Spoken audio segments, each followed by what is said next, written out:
broadcasting live 4 days a week worldwide from the sunny beaches of Southern California. This is ExtremeHealthRadio.com. Hi, this is Dr. Robert O. Young with the pH Miracle Center, phmiracle.com, and enjoy Extreme Health Radio with Justin and Kate. They are incredible folks. They have unbelievable information, and they share it freely. So tune in daily.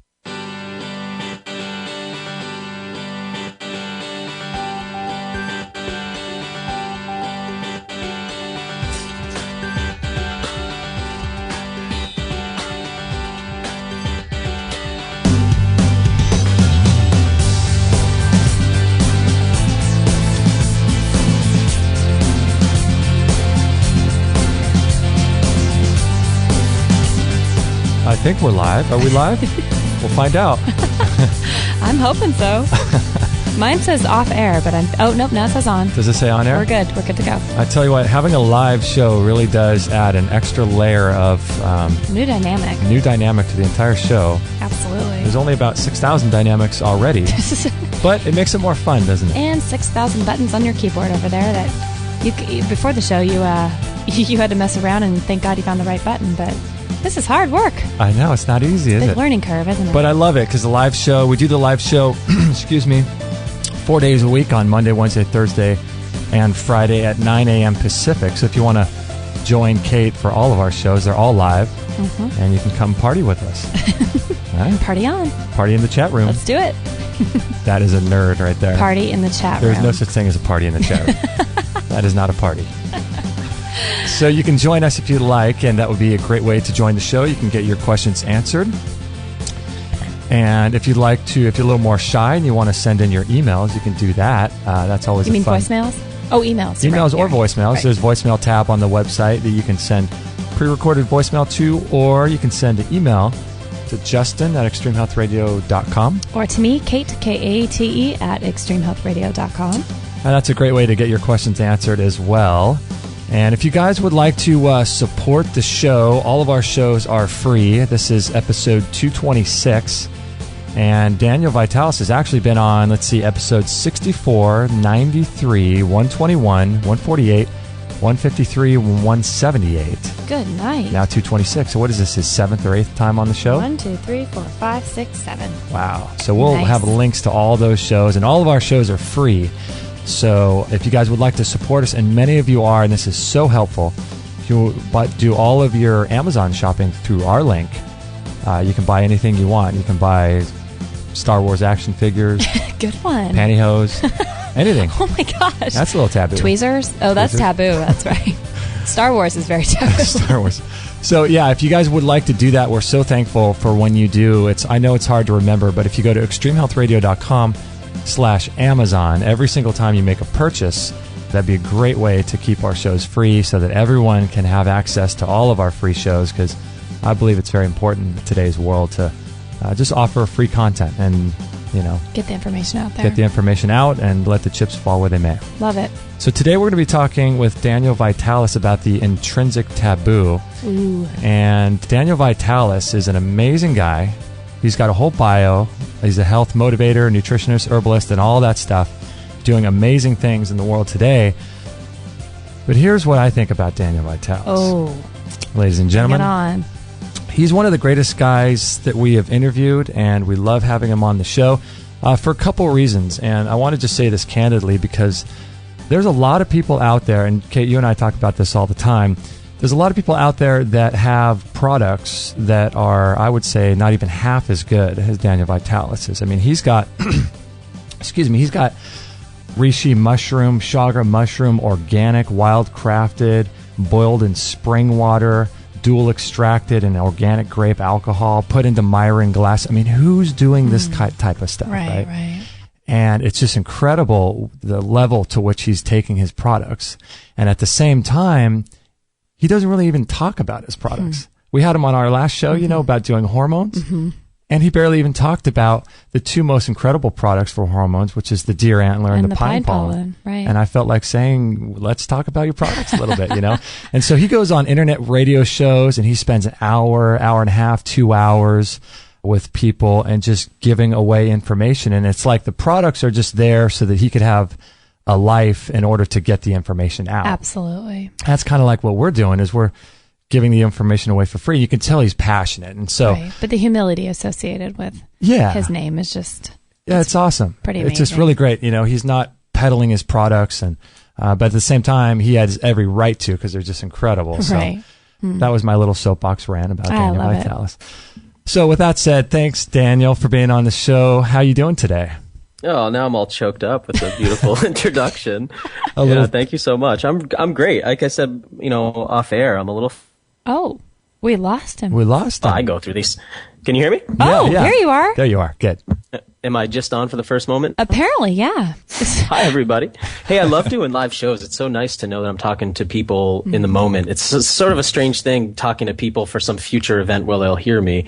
It's nice to know that there are people listening right now. That's awesome. Yeah, and we love that too. I have to say congratulations for a couple things here, which is really cool. One is for your instant mushroom products. Oh my gosh. Those are incredible. And number two, your recent magazine that you just launched, because we signed up for that, and congratulations. It's really an awesome thing. Hey, thank you on both counts. And thanks for what you were saying earlier. I know you were saying how I don't often take a lot of time to promote my products. I hope that it comes through how much I love and believe in my products. And at the same time, I feel like when there's limited time available, I just want to get into people's heads and implant some information, because the indoctrination programs we all come through have been pretty intense. So sometimes I forget to talk about the real practical matters, and instead I'm trying to rewire brains as quickly as I can. Yeah. I think you do a perfect job of balancing it. It's beautifully done. Hey, thank you. I see a lot of, people, like I said, there with products that are, to be honest, half as good, and they spend twice as much time. And I think it's just really refreshing, because I tell people this all the time. You go on lots of different radio shows and you spend an hour and a half, like I said, or more, and that's your time and energy, and you don't spend a lot of time really talking too much about your products. And I just think it's really honorable. So I like that a lot. One of the things I've really been cautious about falling into. I hear a lot of speakers who they have their one thing they talk about, and they have their product that goes with that thing, and it makes them so blind to the big picture sometimes, right? They have their one puzzle piece, and they fight for that puzzle piece, and they forget that it needs to be part of a bigger puzzle. So I've always wanted my work to be focused on what's the big picture that emerges when we put the puzzle together, and I've really wanted a product line. I feel like I have that, and it's always developing. A product line that speaks to the big picture, not just these specific little things. And so I don't love getting trapped into just talking about my one thing. I don't have a one thing. It's difficult sometimes to sum up. People will say, tell me a little bit about your work. And it's like, oh boy, how much time do you have? Because it's broad. But that's because, this thing, human beings, we're in this situation right now on Earth that it's dire, and yet people only have these fragmented worldviews. And so sometimes trying to talk about information, people are so stuck in taboo, they're so stuck in indoctrination, that it takes time to paint the whole picture. And when it comes to nutrition, it takes time to paint the whole picture, because people are coming to the table. They don't realize they're a full cup already, loaded with misinformation or confused information or distorted facts. And so it takes time to rewire how somebody thinks. It takes time to rewire how we think as individuals. Wow. Yeah. So we're rewilding and rewiring at the same time. I think if we just rewild, we don't even have to. You just get rewired. Absolutely. I completely agree. That's so right. So recently you spoke at the Paleo FX conference. Is that correct? Well, I'm actually getting ready to speak at the Paleo FX conference. So that's coming up in just a couple of weeks here, which, I'm super excited about, because I haven't really had the opportunity to address that community yet. So for me, this will be my first time speaking to that world. And there's so many things that the paleo world promotes that I'm really in alignment with. And then there's some things that I'm really excited to share with them, because I think sometimes they get a little caught up in their dietary story. And so I'm really excited to get in there and sort of share some information with them there. And that event, by the way, is coming up on, my speaking engagement there is April 11th. Oh, wow. But it's actually the 11th, 12th, and 13th. And so I'll be speaking there on the 11th, but I'll also be part of a couple of really exciting panels there as well. So I'm pretty excited about that. And where is that located, Daniel? That's going to be in Austin, Texas. Austin, right on. We just got back from Austin. We had a couple root canals pulled from our head from Dr. Henley. Congratulations. Well, thank you. I don't know if congratulations warrants with that, but it feels good, though, to be honest. And I know you've had some dental work done recently, haven't you? Yeah, it's funny. I have a background. I often get associated with the raw food movement, although I've never spoken from the perspective of being a raw foodist. I had that in my background, so I started teaching right around the time I came out of that world. Still get associated with it again, and I don't promote it, never have, but I mean, it's sort of part of my legacy. But one of the experiences I had living that lifestyle, to the dogma level that a lot of people get into, this 100% raw food idea. One of the things that happens is to a lot of people, when I say a lot of people, I want to be clear, I've talked to thousands of people who've been through that movement. And one of the most common things that happens is you end up with cavities. And so I was one of these kids who was blessed with a really perfect set of teeth, and I would have dentists tell me, wow, Daniel, you're really lucky because your teeth are basically perfect. And I lived that way. No cavities, perfect alignment, no need for any orthodontic stuff. And then I got into raw foods and veganism, and I did that for about a decade and ended up with quite a few cavities. So I nursed those for a lot of years. I've taken really good care of my teeth best as I could without seeing anybody. I didn't see a dentist for 20 years. Oh, and just recently got some minimally invasive work done where they were able to fix those cavities, which is really exciting for me. Wow. So you've never had a root canal then? No. I never had a filling. I never had any work done. And for me, doctors and dentists are just not really part of my lifestyle. But I met a dentist named Dr. Olga who does minimally invasive bio-compatible dental work. And what's nice about that is that what they're trying to do is remove as little of your natural teeth as they can. So obviously when people go in and get a cavity filled, what they do is they drill out a massive hole here, they hollow it out, and then they pack a whole bunch of filling material in there. But biomimetic dentists, they remove just what needs to be removed. They just carve out just the smallest bit, and then they pack in the filling composite in layers so that it hardens in the same way that your teeth lay down enamel, so that you have multiple layers of this new material rather than just one kind of extrusion in there. And so it's a stronger filling. Now, where is does Dr. what is her name have? Dr. Olga, she practices in Long Island. Okay. So I went over to New York and actually spent a few days in the city, which is quite exciting, fun stuff. Are you still recovering from that, or? Yeah, basically, right. Sometimes I like to call it the shitty, Spent a few days in the shitty. No, I had a good time there and got to connect. And interesting, one of the nice things about the city centers is that, there's actually a lot more of the kind of food consciousness going on in the cities, strangely, than there is in the countryside. So it is kind of fun to tap into that. Wow. So people are kind of waking up. I don't spend much time in the cities myself, but we're in more suburbia. But wow. So people are really waking up in major cities? I'd say so. I just got back from LA and, spent about a week there for the Expo West. And, it's just incredible to see how far the food movement has come. I don't know really what to call it. The organic, the raw, heirloom, the paleo, all that whole world of food consciousness is really, it's really hitting a kind of tipping point. And so my experience in LA was you could find organic food everywhere that you went. You could find heirloom food all over the place. You could find farm to table stuff everywhere. That was really exciting because I'm used to, in the past, I remember 10 years ago, if I wanted to go into a city, it was like being an astronaut. I would have to plan, it was like an Apollo mission. I would need to have all my food and all my water, sort of my life support prep to head into this hostile environment. And I feel like it's turning quite a bit. It's changing, funny. At least in the greater metropolitan centers. That's encouraging. Yeah, it's like your lifeline, right? It's like a umbilical cord or something. Exactly. Oh yeah. Absolutely. So it's kind of fun to be able to relax that a little bit because, you guys have seen it. It's changed really, really rapidly. Yeah.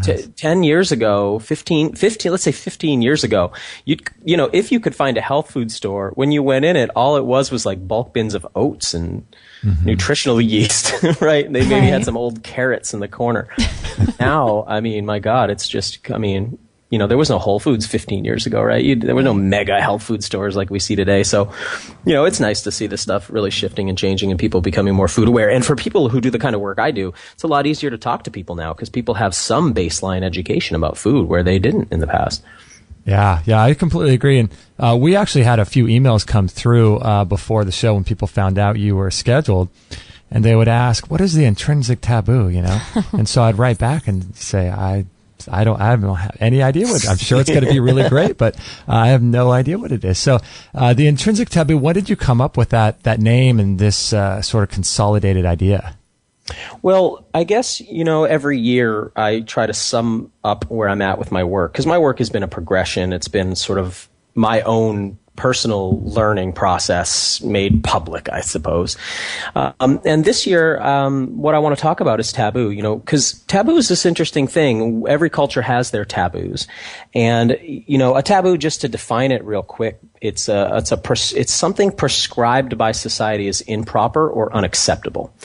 We have lots of taboos in our culture, and we don't usually realize they're there. That's the nature of a taboo. So taboos are woven into a paradigm, and they play out in our subconscious, but it's not usually conscious, right? So if I ask you guys right now, why is it inappropriate to eat your pet dog? Right. Right? You probably, let me ask you guys, why is it improper to eat your pet dog?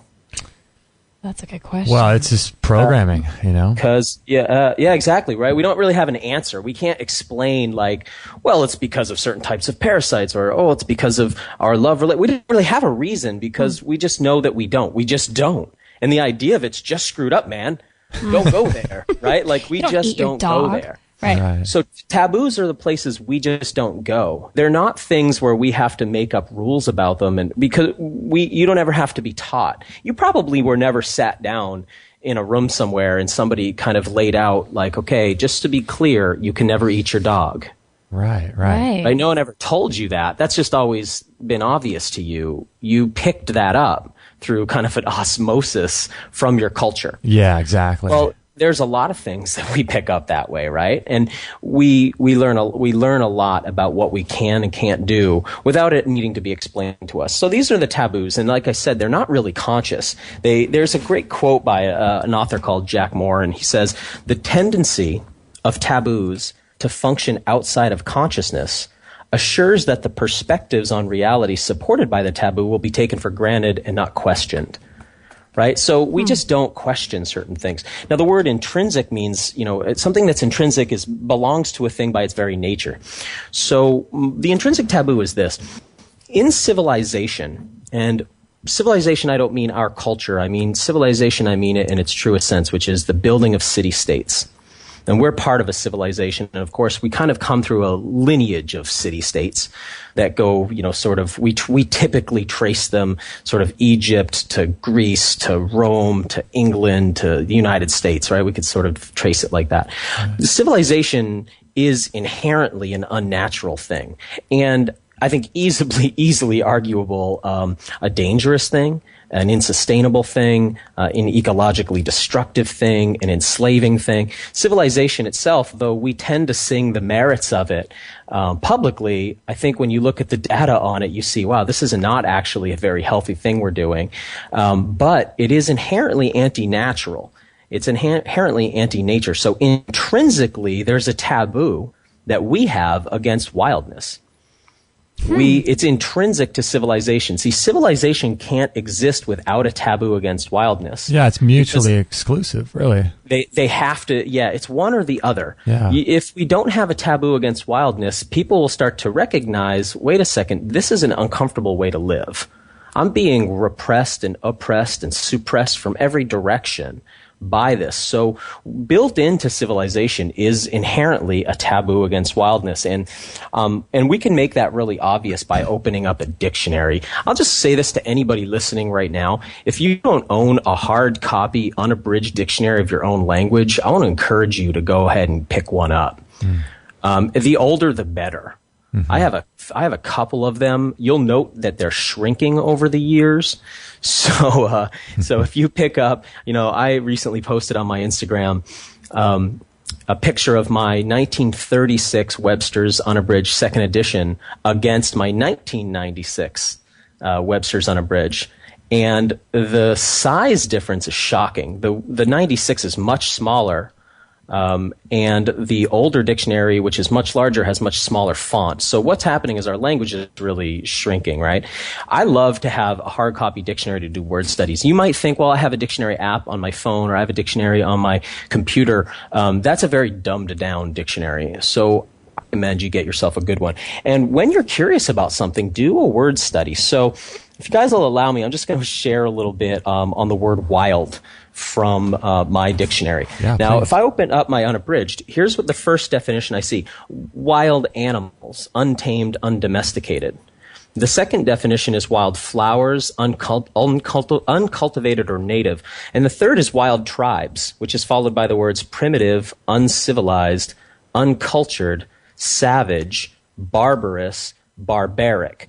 Now, if I go from there, here's number 4. Wow. Uncivilized, barbarous. 5, unrestrained violence, fury. 6, characterized by indicating violent feelings. 7, frantic or distracted. 8, violently or uncontrollably affected. 9, undisciplined, unruly, lawless. 10, unrestrained, untrammeled, unbridled. 11, disregardful of moral restraint as to pleasurable indulgences. Uh-oh. Wow. 12, unrestrained by reason or prudence. 13, amazing or incredible. 14, disorganized or disheveled. Wow. So the point here is this. We know that all of the planet has always existed in a wild state until about 10,000 years ago when human beings started to domesticate other creatures and themselves. And we left living in wild nature. See, in wild nature, all organisms get their food from the wild environment. Only humans about 10,000 years ago decided to start changing the genetics of animals and plants and raising them in artificial habitats called farms, practicing what we call agriculture. Prior to that, everything on the planet lived in its wild state. Now, the thing about what we're doing with agriculture, the way we're living, and I think in the greater respect we could call it husbandry, the thing about this practice is that it's very time-consuming. So that we see that people who are still living wild, hunter-gatherer people, they work 12 to 20 hours a week to procure their needs. We, of course, are working, 40 to 80 hours a week, Right. to procure our needs. Right. It's eco-destructive. So wild peoples living in their wild environment have lived this way for countless generations, all the way back to the earliest recesses of human history, sustainably with their environment. Of course, we in our civilization, through the practice of farming, build city-states that destroy all the land around them. And we obviously know we're sort of reaching a crescendo now where our whole planetary ecosystem is is delicately poised, we'll say. Right. And that's the result of agriculture. So we know that people who hunt and gather are healthier. We know that they have easier time bearing children. We know that they don't have the degenerative diseases that we have, like diabetes, like cancer, like arthritis. The digestive ailments that we have, the inflammatory problems that we have. We know that they're happier. We know that they live more fulfilled lives. And yet, at the same time, we believe there must be some reason we've left the wild because, well, it's just barbaric. It's just savage. It's beneath us. Mm-hmm. And people are really prevented from being able to actually look at the data. There's a lot of data emerging now showing that every aspect of our lives has gotten worse since we left wild nature. And yet, we drive on like a sort of out-of-control train headed to I don't know where. No one's defined what we're doing exactly, but we don't question it because it's a taboo. Was leaving wild nature like a very slow, obviously it had to happen over thousands of years, right? Well, it's actually still happening, and that's a really good point. So this starts now. These timelines that I share, these are currently accepted. So if we pulled some anthropologists into the room and some archaeologists and some biologists, and we started to talk about human ecology, these dates I'm sharing would be widely accepted. They change from time to time based on evidence and emerging information. But for right now, we'll use the currently accepted timeline. Okay. This starts 10,000 years ago in Mesopotamia. People start planting wheat and they start planting barley. Now, one of the things you'll read if you really look at all of these reports, is you constantly see this thing where it's like, oh, they figured out that that seeds must be where plants grow from. Right. Like as if for the 200,000 years that we've had anatomically modern brains, anatomically modern bodies. These are incredibly sophisticated, intelligent people living in beautifully ornate tribal cultures. They understood what seeds were and where plants came from, but they chose not to farm. It's a lot of work. And you have to stop moving. You have to become sedentary. So people didn't do this. But for some reason in Mesopotamia, people started planting wheat and barley. Now, there's some emerging evidence now that it might have been for the consistent production of alcohol, which I think is a really interesting hypothesis, because once you start having surplus wheat around, you basically making a gruel with that, it doesn't take long, maybe a couple days of leaving something out to figure out you can make alcohol. Yeah. Does that make sense? You learn that very quickly, right? You'd learn that in your kitchen if I left you with a bunch of wheat and locked you in. So Please don't do that. It may be for the production of alcohol, but we're not really sure why people started doing this. This is one of the big conundrums of anthropology. It is truly, you'll see this again and again and again if you really research this subject. You'll see anthropologists scratching their heads saying, why did we ever leave nature? Why did we ever decide to domesticate? It's way too much work. Right. And what we see in our fossil record immediately, once we did this, we see that our brains got smaller.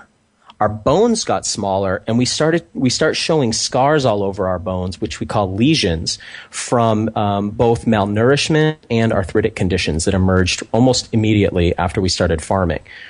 So not only did people now have to work from sunrise till sunset, but their bodies started breaking down immediately. Interesting. Now, yeah, it's very interesting, but people continue to do it. And what happens now, I want you guys to picture what a tribal life is like. Now, the paradigm of tribal people is very different for us, so it's not easy to imagine what it's like, but and they vary from tribe to tribe to tribe, of course. There's not some consistent tribal culture that exists. They're all very different. It's a tremendous amount of imagination and variety in humans. But one of the things about tribal societies is that everybody is equal in a tribal society. You don't have this concept of that's the king, that's the queen, that's the military class, that's the ruling elite, that's that priesthood. Even the shaman, even the chief, all has to forage equally. Everybody has to meet their own needs. Does that make sense? Because when you forage wild food, the way that some hunter-gatherers, there's still 100 uncontacted tribes in the world. Wow. That needs to be said. As we're having this conversation virtually over over the internet, there are 100 tribes of people around the world who still do not know there is an internet. Oh my gosh. I'd probably say there's more. Yeah, well, we don't really know for sure. Most of them are in Brazil. Most of them are in the Amazon. There are some in New Guinea. But these are people who still have yet to... We know because of photographs, right? Mm-hmm. Photographs of them, aerial photography. So we know they're there, but they're uncontacted. They literally do not know what's happening here. Wow. No doubt they see changes to their environment. No doubt they've heard stories that have been passed, from tribe to tribe to tribe through their forests. But there are 100 uncontacted wild tribes still in existence in the world. I mean, this is fascinating stuff. Wow. But in their cultures, even the people who have special, if you're the chief, it's because you make good decisions. It's not because of who your daddy was, and you don't get to just sit around while everybody does the work. Everybody in a tribal culture works. Now, when you start doing agriculture, something interesting happens. You end up, now picture these people in Mesopotamia, they start growing wheat and barley. Now they're able to save up a tremendous amount of food. It's a lot of work, but they're able to save up a lot of food. Once there's extra food, now certain people don't have to work for their food anymore and can start ruling over the food. And eventually what we end up with is money and a priesthood and a military class, a royal ruling elite. City-states begin to emerge. These things do not exist in wild nature. These are unnatural things. That's why they feel so wrong to us, right? It feels wrong when you see sort of like SWAT team guys at the bus station with semi-automatic weapons sort of, policing the area. Mm-hmm. That's why when you see like the Queen of England and her immense wealth and pomp, it just doesn't sit right. It feels unequal. It's because it's not natural for us. It's the outgrowth of agriculture. So this started in Mesopotamia, but it slowly spread, to answer your question, over the course of thousands of years. We call it, in the literature, we call it the Neolithic Revolution, which makes it sound like it just happened really fast. Right. But of course it's played out over time. Now, because city-states constantly need more resources and their populations continue to grow, see, imagine this, guys. In wild nature, there's just not enough food to become overpopulated. Say that again? There's not enough food to become overpopulated? What are people made of, right? This is an interesting question. What are we made of? Well, we're basically made of the food that we eat, right? Right. So if there's not extra food, you can't make extra people. You can't just make people out of nothing, right? So if there's not enough food, you just can't grow more people. Right. When the population's growing, like our population planetarily is growing, I know we have areas where it's getting smaller, like the U.S., our population's shrinking, or we have areas where the population's exploding. But overall, the only reason our world population is growing is because we have too much food. Right, Does that make sense? Yeah, we think, oh, that can't be right because there's people starving. That's because food isn't being distributed equally. But I'm not arguing it should or shouldn't, but the population can't grow unless there's extra food. Right. And that makes sense too. And when cultures like this are developing, you start having issues with land patents and land and developing land and ownership and all that too. We're going to get there in a second. Yeah. So, yeah, you're exactly right. So what happens is the population starts exploding because there's enough food to make more people. And because the population's exploding, the city-state spreads. And because it spreads, it needs more resources and it needs to conquer the lands that are outside of it. Right. And what we end up with is the kind of like a conquest. We have this thing in the United States. You know, I know some people are listening who aren't in the United States, and this will not seem as relevant to them, but here in the United States, we have this cultural shame about what happened to the Native Americans, right? There's this sense of, oh, that's not really fair what happened here. We kind of showed up. We gave them smallpox. You know, we made a bunch of fake deals with them, and then we pushed them into the most inhospitable lands in the country, forced them onto reservations, and we've basically given them the choice of integrating with us, or basically it's genocide. Now, we can act like that's not still going on, but it is obviously still going on in the United States, right? There's a tremendous bias against native peoples. Of course. Now, a lot of us think that ended that's ended now. I mean, because the other thing that happened here in the United States is tribal, wild peoples, right? Indigenous peoples were kidnapped from Africa and brought here and made to work for free, right? Yeah. So that's another thing that happened here. Now, we kind of think, oh, that's all over now, but it's not actually over, because what's happening now is it's still continuing in the Amazon, it's still continuing in Africa, it's still continuing in New Guinea, as these last of the wild peoples are being forced off their lands and forced to assimilate or else basically face genocide. So what's happening now is we're in a situation where the last of the wild people are being sort of rooted up, found out, and basically either integrated or eliminated. Does that make sense? The conquest is still going. So my point, I guess, the reason I'm saying that is because, to answer your question from before, this started 10,000 years ago, but it's not over yet. It's still going. It feels over for us because we live in our cushy homes, but outside, in the real world, outside of our virtual worlds, because we live in a kind of, I call it artifact land. We live in a world where we feel, even when we feel like we're in nature, like you go to the park, let's say, and it's like, oh, I'm in nature, this is really nice. But then when you look around, it's like, wait, this grass isn't from here. This is an introduced grass. And these aren't natural trees. These are horticultural trees that have been brought in. These are domesticated trees. Right. They're altered, and they're not natural to this place. And a lot of the animals aren't even natural. They've been brought there. Right? And we start to recognize, wait a second, that's not a natural forest. That's regrowth from a clear cut. This isn't really nature around us, right? The places where this is like a virtual world of human artifacts, if that makes sense. Outside of that, when we get out to where there's real nature, out into like the Amazon jungle, untouched nature, the last of the humans are being sort of forced off their lands. Does that make sense? Yeah. Wow. There's a conquest and it's still going. And we have such a deep-rooted aversion to wildness that while we don't talk about it, we're not really seeming invested as a civilization in allowing wild people to have a place. Yeah, that's so interesting. Daniel, we're going to take a little break here. This is great stuff. And if you're interested in Daniel's work, you can always check out his website, danielvitalis.com. If you're interested in his products, you can go to surthrival.com, or if you want to support us, you can go to extremehealthradio.com/surthrival. And you can check out his products on there, as well as one of my favorite sites, findaspring.com. And when we get back from the break, we're going to talk more about this because this is really interesting. We have a lot going on in the chat room if Daniel has some time to answer some questions. Yeah, and go some different way with taboo subjects. Yeah, we'll ask Daniel those questions when we get back from the break. And also, I want to let you guys know, too, we're going to be offering you guys a 10% discount code that's going to be available until this Friday at midnight Eastern. And we'll mention that near the end of the podcast, the radio show. So we'll talk about that as well. But this is just really, really good information. And I hope you're enjoying it so far. We're going to take a little break. We're with Daniel Vitalis, and we'll be right back. Would you like to feel more energy and a better sense of well-being? What's flowing through your blood makes all the difference. In my 22 years of nutritional practice, I've found that the food and supplements taken into the body determines to a large degree the amount of energy and happiness people have. One giant step in the direction of more energy and happiness is the type and quantity of protein you consume. 2 years ago, I was introduced to a whey protein powder that gave me more energy and a better sense of well-being. Having struggled with low energy, this was a welcome experience. This protein is called One World Whey.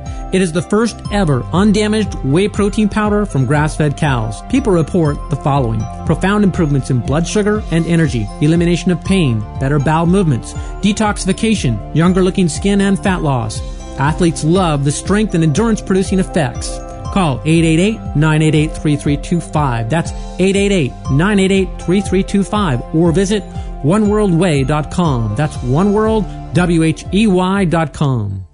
And in my opinion, this is the best raw grass-fed protein powder on the market. It's developed on Amish farms. It's got 25 grams of protein in each single scoop. Crazy amount of protein. Increases your glutathione levels.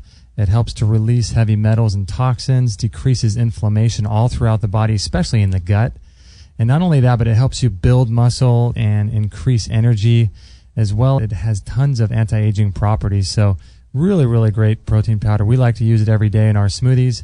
And our resident cancer guru, Ty Bollinger, what do you think about One World Whey? Over the commercial there, you're talking about One World Whey. I want to encourage anybody that's listening, go to their website, go to Justin and Kate's website, and buy the One World Whey. That's something that we include every day in our diet. Every lunch, we have a One World Whey smoothie with super greens mixed in with it. It is fantastic. It's the best protein you're going to get. And as they mentioned, it's from grass-fed cows. It's organic. It's cold pressed. I mean, it is. You're going to get huge nutritive values from this One World Whey. It's the best protein on the market, I think. So then that's something that most people are deficient in is quality protein. So I highly recommend you go there and go to their website and buy this stuff. It's the best that's on the market. And I'm good friends with Stephen Hewer, who is the owner of Synergistic Nutrition, and he's a quality guy, and they have excellent customer service as well. Yeah, he's an amazing guy. We interviewed him on episode 88, and he's just an amazing guy, and I really love what he's doing. That's why I love supporting his work and love taking his products as well. Yeah, great stuff. And if you'd like to support Extreme Health Radio and the work that Kate and I do, you can get your hands on this One World Whey protein powder that I love so much at extremehealthradio.com/whey. That's WHEY. Or you could check it out in our store as well. That's extremehealthradio.com/whey. 100% listener supported. Extreme Health Radio. Opening minds and transforming lives worldwide. Don't forget to join our thriving community for health tips, inspiration, and show updates at extremehealthradio.com/Facebook.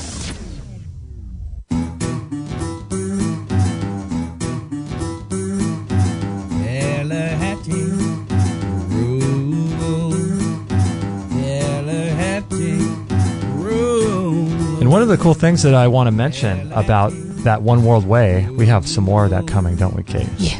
Thank you. We have every other week it's on like auto order. I love that. But a really great thing is to combine the whey with the colostrum. Oh my gosh. Daniel has. And amazing. It's really, really, really good. And if you're interested in the colostrum that he has, you can go over to his website through our link and we'll receive a little commission, but you can learn more about it. He's got some videos and stuff like that. So combining the whey and colostrum, you just throw that in the Vitamix blender and you're off and running. Yeah, that is the best combo. That is such a good combo. Yeah, and if you guys are actually interested in the Vitamix blender, if you go through our link on our store, you'll get free shipping for that too. So Every little bit helps out. That's yeah, for sure. It's usually about $30 shipping, so Yep. that's something to consider. And also, I want to thank all of you guys for listening live and being in the chat room.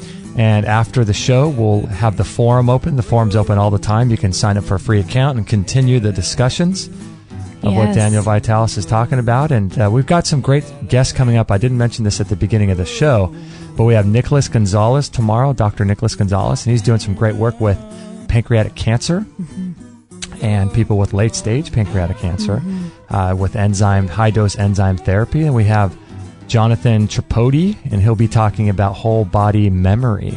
Ooh. And that'll be interesting. Oh, that's going to be fascinating. Yeah, whole body memory. And then we have Mark Lovendale, and he wrote a book. It's over there on the other side of the room called Quality Longevity. Nice. And so we'll be talking about longevity principles and all that kind of good stuff. And yeah, lots of good things happening. So stay tuned with all of our live shows and podcasts and everything like that. Yeah, and during the break, Daniel, Justin, and I were talking about, we love having you on because you really have a path. When you come onto our show, it's like we know you're going somewhere with it, you build up. And so we'll continue on with what we were talking about before the break. But I was wondering at the end, as we get ready to close out, do you mind if we rapid fire some questions at you that are in the chat room? You're a very popular guy and people would love your opinion on a few things. Oh, I'd love to do that. Great, Absolutely. great. We'll take care of that at the end. Maybe. Okay, so everybody hang tight. So yeah, let's continue our discussion. Yeah, so we were at the point, I think, Daniel, of domestication and these building up of societies and that kind of thing. Of civilization. So you know, civilization's based on that word civil. Civil refers to cities, right? We're all citizens. That word comes from the same place. It means that we are dwellers within the city state. Right? We're all members of a city state. We take that for granted as if that's just sort of, as if the heavens parted one day and God spoke down and said, from now on, I want you all, I created you this way, but now I want you all to live in cities. Right. And when I say cities, some people are like, well, I live in the country, but you're part of that countryside you live in is part of the city state, right? So this city state emerges over probably about 6,000 years ago. It starts emerging and it starts immediately waging war on wild nature. A lot of people don't realize that farming is a war against nature. I mean, this is really important to understand, and you don't have to be a genius to figure this out. So let's break it down here for a second. Yeah, Daniel, and I know a lot of we're part of. Go ahead. No, Daniel, really quickly, I would love for you to expand on that because this is an interesting point that I hear a lot of people make, and they'll take the idea that vegetarianism or whatever is better for the environment and things like that, but in actuality, all this farming is really doing some kind of damage to the environment, right? I mean, it's the principal damager of the environment. Yeah, that is what's damaging the environment. So, I love to just point out to people. I know a lot of people who are listening have for you guys out there who are my diehards who've heard me say this 1,000 times, I apologize, but it's so crucial people get it. What happened to Egypt? Right? Did they all just one day decide to go somewhere else? I mean, where did they go? What happened to that civilization? Right? That place was not a dune desert. That was the fertile Nile Valley. Why is it not a fertile valley anymore? Because they destroyed the soil through farming. That used to be a fertile place, right? That was a fertile place. And they had a massive civilization that lived off the foods that were being grown there, but through soil depletion, organic farming, they lost their soil. This is organic farming. They did not have pesticides. There was no Monsanto in Egypt. It was organic farming that destroyed their soil. So here's essentially what happens with farming. What we do is we tear a hole in the ground somewhere. Now, we don't typically find a lot of fields in nature, especially here in North America. Of course, we have plains areas where there is natural grasses, but those grasses aren't, ankle high like here because no one's mowing them. So when we're talking about natural fields, we're talking about tall grasses. When we're talking about most of the world, we're talking about forests, right? In order to farm things, we have to figure out a way to get rid of some of that forest or clear out all that existing vegetation like the grasses or whatever are there. And then we have to rip a hole into the ground. We call that tilling the soil. We rip a hole into the ground and then we take plants, which are usually annuals. These are plants with a 1-year life cycle. And we stick them in those holes. What annual plants do is they typically come in to fill in damage to an ecosystem. Let's say there's a landslide. and a bunch of earth is exposed. It's like a wound in the earth. Annual plants will come in there and grab on and fix that soil up, and then the trees will fill that area back in after. Does that make sense? Mm-hmm. Annual plants are a sort of fill-in until forest comes back. Okay. But what we do when we farm is we rip a hole in the earth and we put annual plants in there. We grow them up, we harvest them, we eat them. Then the next year we tear that hole back open and we put annual plants in again, year after year after year, and we never let the forest come back. So what we're doing is we're sort of tearing wounds into the earth to create artificial natural disasters, if you will, to create the conditions to grow the plants that we call our food crops. So they're kind of like scars. You never really let the earth get a chance to heal and to rebuild, right? Well, and your population continues to grow, so you continue to need to do this on larger and larger scales. Right, right. And over time, what you do is you deplete the soil, and the soil blows away, and the soil washes away. Yes, so agriculture is intrinsically, it is a sort of battle against nature. That's why farming is not exactly easy either. I know that right now, and I want to say, let me back up here. I'm very happy that there's a resurgence of organic farming happening, of course. And I'm very, very happy that we have our farmers markets now. Most of my food comes from that place. I do love to forage food, but of course a lot of my calories are coming from farms. Mm-hmm. So I appreciate that this exists because we need it right now. But in the grand scheme, and so I'm not against farmers. I'm more against agriculture as a paradigm for a civilization. I see. So on the large scale, this is very damaging, right? If we're ever going to get anywhere from here, if we're going to get to something more sustainable, we're going to have to go through a large kind of permaculturing of the earth. I mean, it's probably the only way we could restore it, right. Barring that we disappear. But in the grand scheme, agriculture is sort of a battle against nature. That's why farming is so difficult. That's why you're constantly having to weed things out, fence things in, spray toxins on things, and come up with any number of strategies. Because what's nature always trying to do to your garden? Trying to kill it. It's a constant baby, isn't it? Right. It's trying to reclaim it. It's trying to reclaim it. So basically what we've done is we've set up a paradigm for living that fights against what nature's trying to do. I think that's a really losing battle, and the data shows that's the losing battle. Right. So what we see is that it's way more work. It's way harder on our bodies. It makes us much less happy. It leads to all kinds of social stratification and injustice. It leads to a peasant class. Interestingly, it leads to famine. You would think that our ancestors who were hunting and gathering were constantly having these starvation events, but in reality, they weren't. Famine is only something that affects people who farm. Mm. So in times of famine, that's because crops aren't growing, not because wild nature's not growing, right? You hear there's a drought, but you look outside and everything's still growing naturally. It's just the farms that are struggling. Does that make sense? Yeah, it does. And what I'm thinking about in terms of farming, Daniel, is I think one of the things it does cater to is people love to be able to, like you said earlier in the show, store up food, right? Because if you're doing a lot of hunting, you're only kind of getting the food for that moment. But maybe that's why it became so popular, maybe because they can store up so much food? That is, now obviously hunter-gatherer peoples can store up some food, right? Uh-huh. They can store up food to get through the winter. What they don't end up with is years of surpluses. Now hunter-gatherer peoples aren't sedentary. What this means is they travel a course throughout their year.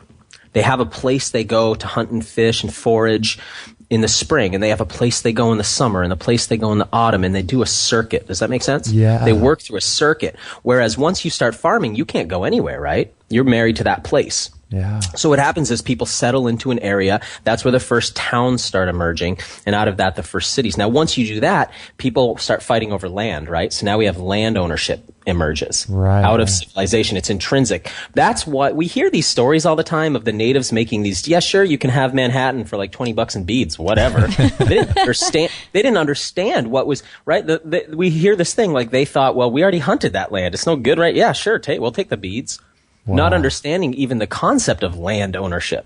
And you know what's beautiful about this too, Daniel, is what you're talking about is when you have a more nomadic lifestyle like the wild peoples, you really kind of understand your role in nature, and you realize that you don't own any parts of land. You're more kind of just in acceptance and in gratitude for what nature gives you because you're always moving. But when you, like you said, when people are living in certain spaces, they start getting into the ownership, and that itself is just a problem. I love that the term possession has a couple of meanings for us. Yeah. Right? The possession is the thing that you own, or the possession can be you being owned by another entity, right? Right, like right. Been possessed by a thing. Yeah. Right? So, oh my God, a possession. Oh, geez. So yeah, so you can imagine when you're semi-nomadic, you have a limited ability to carry things. Right. So the amount of stuff that you store up becomes limited. Other things happen too, like suddenly you need a next of kin. Now, if you've stored up a lot of stuff, you want to make sure that the next person who gets that stuff is your kids, right? Absolutely. Now, what would they have been if you were a hunter-gatherer? What is it that you're so worried about? Your thatched backpack and your stone axe? Probably not a big deal. But when you've stored up millions of dollars or piles of gold, you want to ensure that that gets passed to your children, right? So that emerges. What emerges out of that are sort of these kind of legal considerations, and most particularly our legal marriages. You know, if you really think about what our marriages are, it's pretty fascinating, right? We take for granted, again, and there's a lot of taboo on this topic, but we just take for granted this idea that you need to apply for a license to be married to somebody. And then that in order to have that marriage, you need somebody legally representing the civilization, the city-state, to be present. And what reasons we get married, or the reasons for the legal marriage, are pretty clear. It allows you to pass your belongings to your spouse as if they were next of kin, and it allows you tax breaks. Right? But that's really the only reason. Why else wouldn't we just say, if the two of you said, well, we want to be bonded together as primary pair bonds? Well, you could just simply do that right now. Right? You don't need a license to do that. Right. And what's the license about? This is to ensure that if one of you passes on, that you can pass all of your possessions to that person legally. And also, so marriage is also really like a merger of basically two corporations in order to be controlled, you know, and legalized and things like that. Exactly. So this is a business arrangement, and it comes out of the possession thing. It comes out of ownership. So again, we end up with land ownership. We end up with this idea of possessions. We end up piling on laws and laws and laws. I mean, I don't know if you guys know. I have no idea how many laws we have in the United States right now. You are incidentally expected to know them all. I love this idea in the United States. We have this thing of ignorance is not a plea, right? You can't just say, well, I didn't know that was illegal. Right. You're expected to know all the laws. Yeah. I mean, can you imagine? Even if you made your life about this, you couldn't know them all. And the laws will continue to pile up as civilization moves itself forward, because this is what it does. It legislates everything. It controls everything. Eventually, it taxes everything so that about 50% of your work goes directly to the ruling class. All of this stuff comes out of agriculture. And I'll wrap this concept up in a minute here, but I kind of want to bring it around. So I'm always referencing the Bible, and it's not because I think it's the written word of God. In fact, that to me is just I'm shocked that anyone really believes that God sort of dropped a book on us and then he split, you know, like, here's my book, peace, I'm out. Peace out. But what is really valuable about the Bible for us, and I know it's not popular to reference it right now because we're in a very anti-scriptural phase with science, but this, you know, when you think about the Jews, the Muslims, and the Christians all share this same creation myth, it becomes pretty important when you look at these are the people who trace their lineages back to Mesopotamia. So, I mean, you know, their creation myth might be important to us. When we look back into the book of Genesis, the story that I just told you guys is in there. And people really misinterpret this Adam and Eve story. I think it's really what it is it's the telling of what happened when we left hunting and gathering, foraging, and we became civilized, because these people needed an answer for why we did this just as much as we do. Right? Currently, we don't even have a reason, but the Bible tells us an interesting story. So let's just imagine for a second that this is the mythology of leaving hunting and gathering to become foragers. We're told in early Genesis that it says, "And the Lord God commanded the man, saying, of every tree of the garden thou may freely eat." In other words, without work, he can freely eat from any of the trees. He's a forager. These people are foragers, right? And it says they were both naked, but they were not ashamed. So these people don't even have clothes. And they forage off the trees, and they're just sort of living unashamed freely in the garden. Now, at some point, something happens, right? It's very unclear by the way the stories tell what it is, but we hear about this thing they consumed and it opened their eyes. And it says, "And the eyes of them both were opened, and they now knew that they were naked.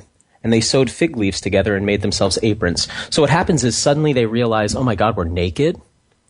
They think now, wow, we're not like the other animals. We're naked. We need to have clothes. They get punished for this. This is where it gets really interesting.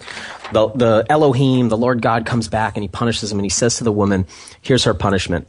I will greatly multiply thy sorrow and thy conception, and in sorrow shalt thou bring forth children. Often it's interpreted in other translations as childbirth is going to become painful for you now. Right. And here's her second curse. Thy desire shall be to thy husband, and he will rule over you. Now, this is really important because two things happen when agriculture emerges. One is that women's pelvic structure shrunk, and childbirth actually became more difficult. So for hunting and gathering peoples, their childbirth is much easier than ours. In fact, we often hear these stories of a woman's working throughout the day. She stops for 2 hours, gives birth, and she's back to work that afternoon. Gosh. Wow. Little different. Now, that might seem crazy to us because we sit in chairs all our life and we wear pants all our life and we're malnourished so our bones don't develop properly, and we end up with a shrunken pelvic outlet. So it's interesting here because suddenly she's being told her childbirth is going to become more painful and her husband's now going to rule over her. This is implying that previous to this, while they were still naked foragers, it was more equal. But now a husband's going to rule over her. This is what Adam's curses are. It says, cursed is the ground for thy sake. In sorrow shalt thou eat of it all the days of their life. So he's going to now have to toil to eat. Thorns and thistles shall it bring forth, and thou shalt eat the herb of the field. That's really interesting. The herb of the field is wheat, the grass of the field. So prior to this, they're eating, it's saying, from the trees. Now suddenly they have to eat the herb of the field, wheat. And in the sweat of thy face shalt thou eat bread until you return to the ground. So now he's going to, in the sweat of his brow, through all this work, he now has to eat bread. This is actually really what happened. Now, this is a mythological telling of it, but what actually happened is people were naked, eating freely from nature. Then something happened. We don't really know what, but their eyes were open to it somehow. They started wearing clothes. They started working the land to eat bread. Women's childbirth became painful, and men started ruling over women. In fact, we have a word, we call it husbandry. Now, that's a really interesting word because it's got a few definitions. Husband is a married man considered in relation to his wife. So it's a man who's taken a wife. Mm-hmm. But husbandry has a couple other meanings, and it is the cultivation and production of edible crops or animals for food, agriculture, or farming. And it's also the careful or thrifty management of the domestic affairs. So what I'm bringing this around to is that human beings are now practicing something called husbandry. It's not natural to us. Out of it emerges all the things that I was talking about it before, but in particular, men now rule over women. That's finally starting to shift a little bit, but up until very recently, women have had very little rights in comparison to men. I mean, we all know that. Right. And women are still feeling that today, but that's not natural to humans. That's a construct that comes out of civilization, out of husbandry. Men have been ruling the domestic affairs. Again, not natural for us. That just comes out of husbandry. And men have been essentially mutating plants and animals to fit their needs and then growing them in artificial habitats. Those are the three things. So our paradigm, the paradigm that informs our civilization, is called husbandry. And luckily, some of it's being shaken up now. Me personally, I don't like to practice husbandry, but it is sort of dominant. It's the dominant theme, and there's taboos against anything else. And so here, I guess, for all of that, for the person listening, for you guys in the studio, the question that I have, and the question I've been asking for years. And, the questions will take you places, right? The word itself, quest I on, it means I'm on a quest, right? The word itself says it. It's a sentence, quest I on, question. Wow. Well, the question is, what is the point of civilization? So here we are living in nature. We're healthy. We're robust. We're having near painless childbirth. We live with each other. We don't need social networks because our tribe is a social network. It's a physical, right? Social network. Yeah, a real, not virtual, real. Mm-hmm. We live in nature. We live in beauty, in harmony. We have clean air, clean water, no pollution. We barely have to work. We just live out these, not utopian, because there's no such thing, but we live very good lives compared to what we live now.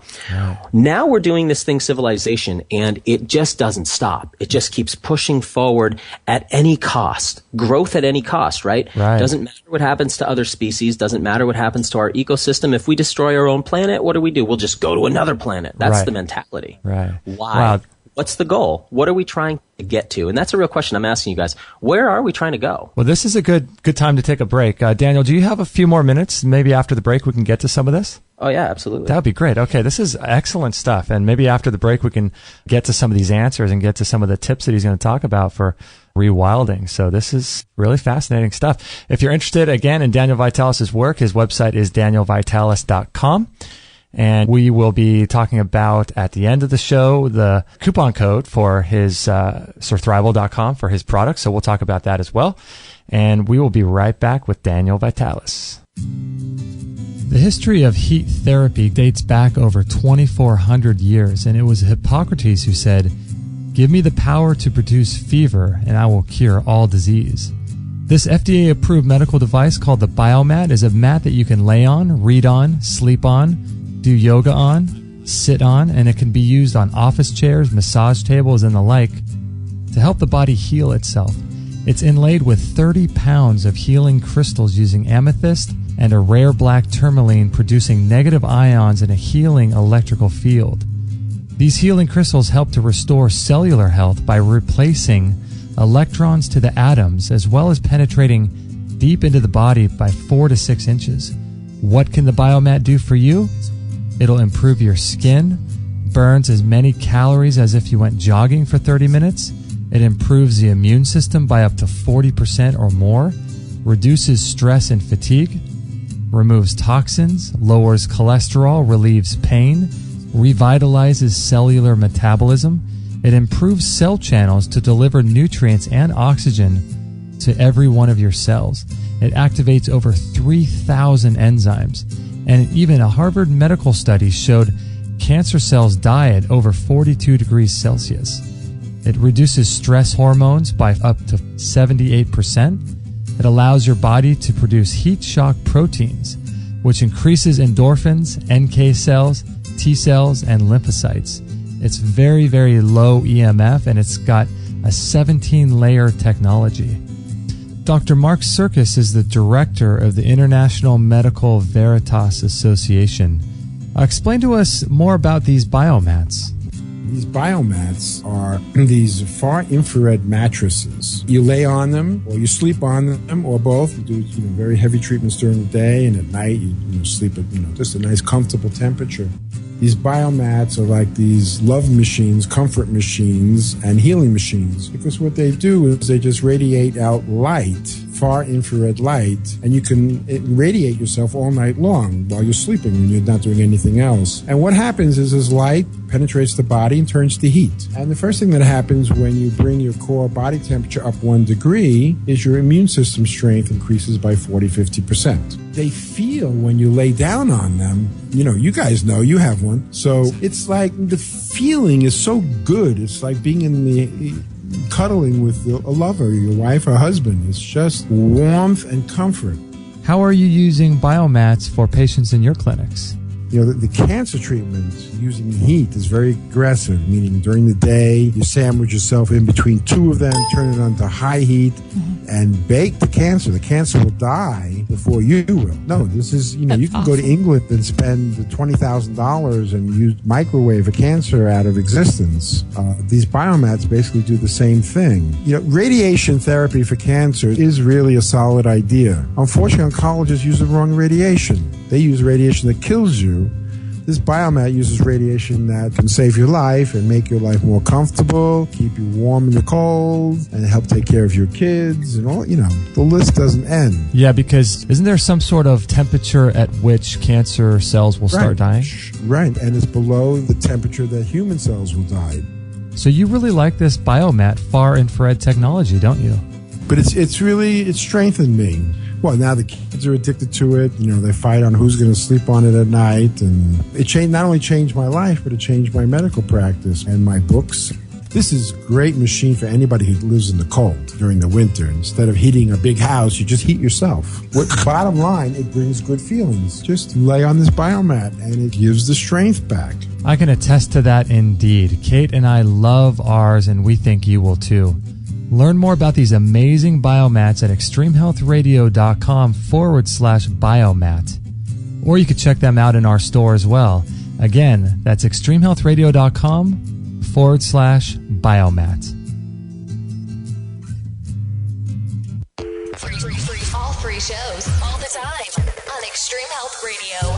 Opening minds and transforming lives worldwide. Join our community today. Sign up to our email list and instantly get our free gift to you, along with loads of inspirational content and cutting-edge tips to help change your life at extremehealthradio.com/subscribe.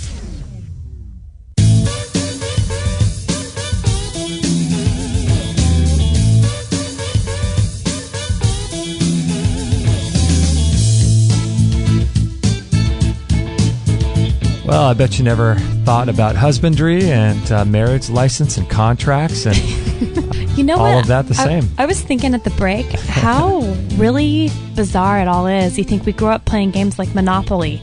It's all about possessions and land and trying to get things for yourself, how much you can get. And then it's Right. like, as little tiny girls, we had the whole bride, princess, marriage. I mean, everything is painted in such an interesting... The Barbie. It's like a Matrix, you know? It totally is. We're And not it's like even- we know it, but when you really start looking back at your own life and how it's totally affected the way... I mean, it's everything. Yeah. It's completely...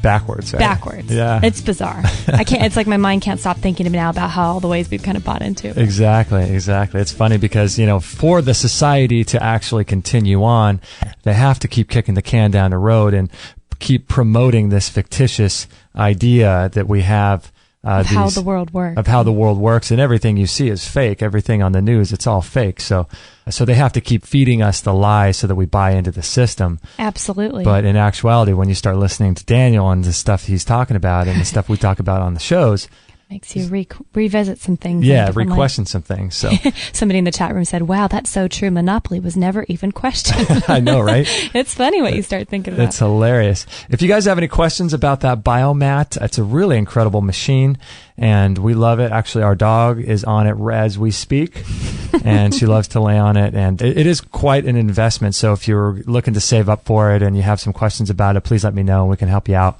And as the lady said, don't forget to sign up to our newsletter list and follow us on Facebook.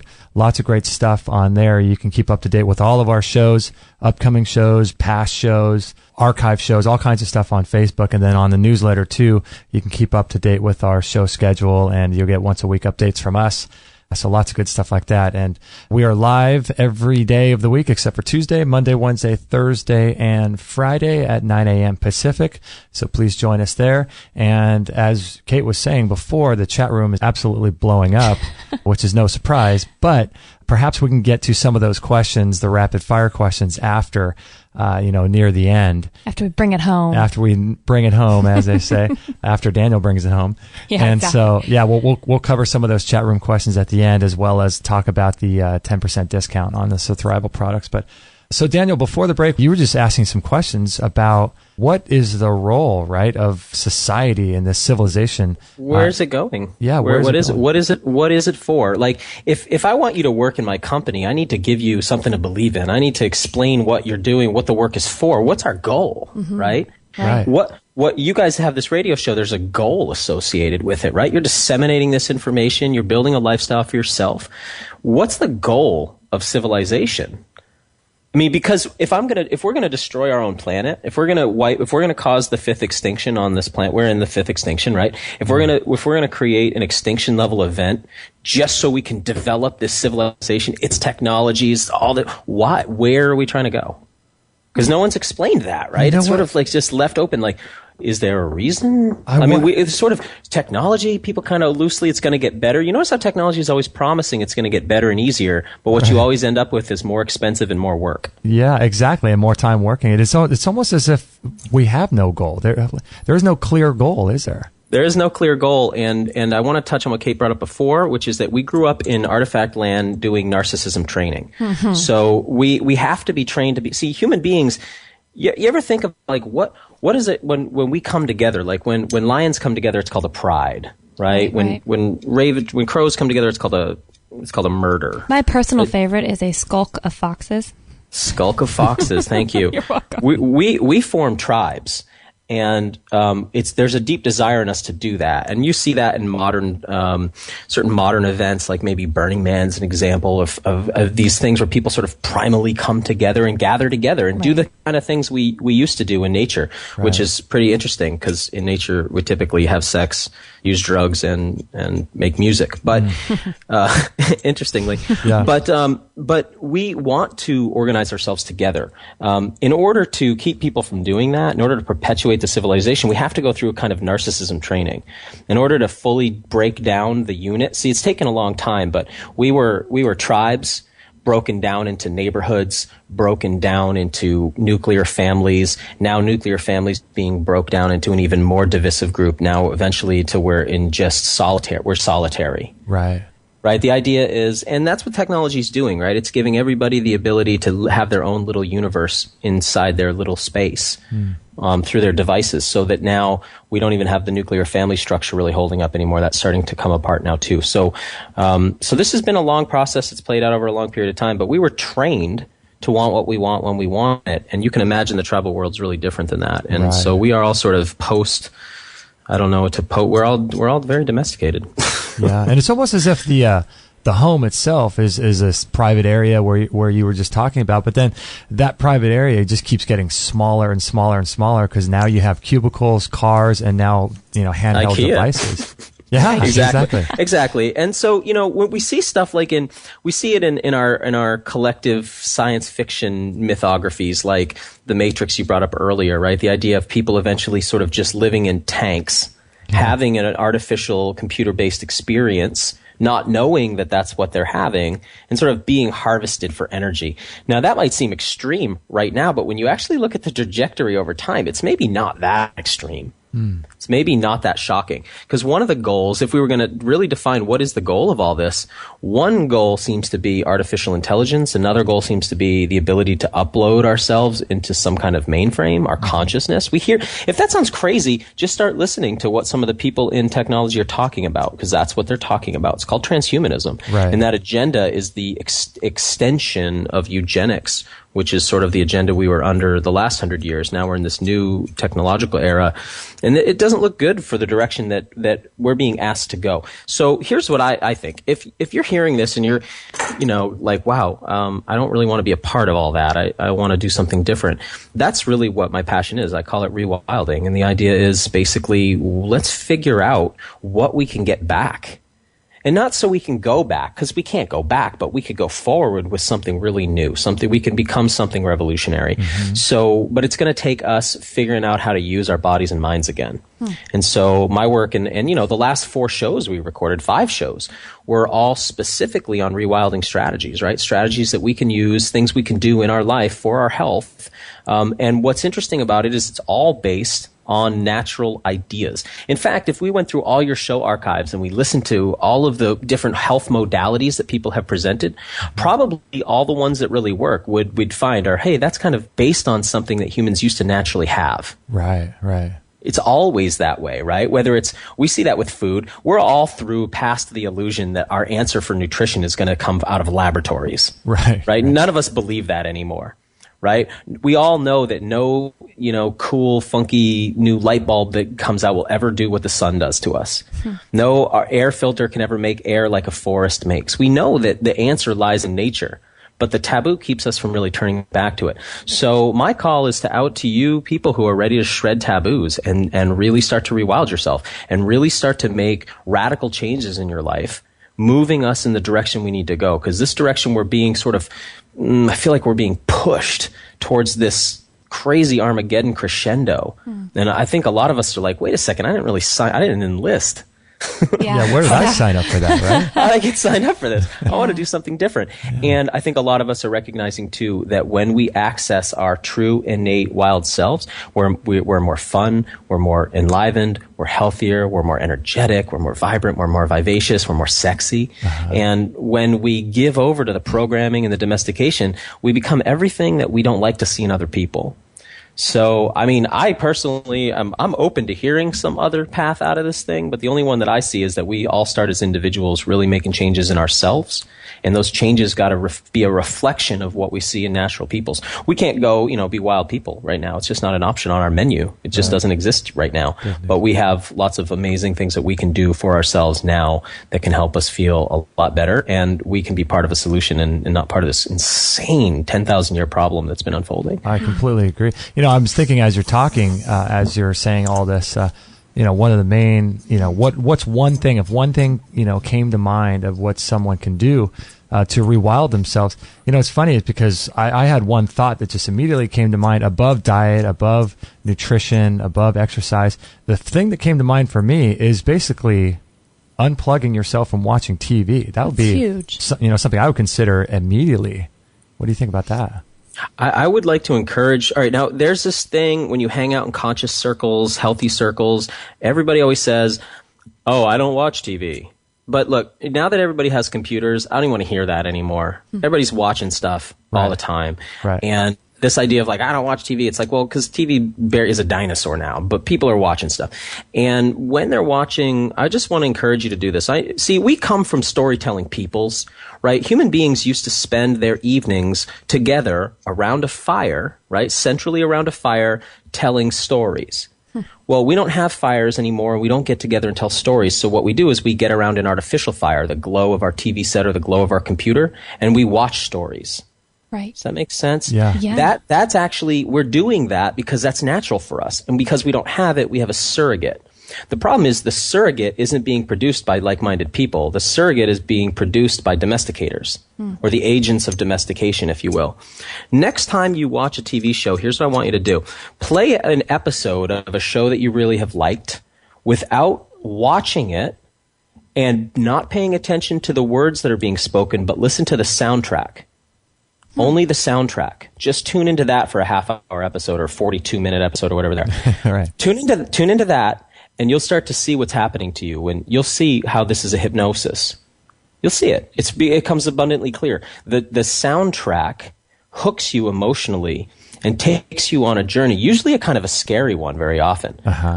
If you're watching anything that's a drama.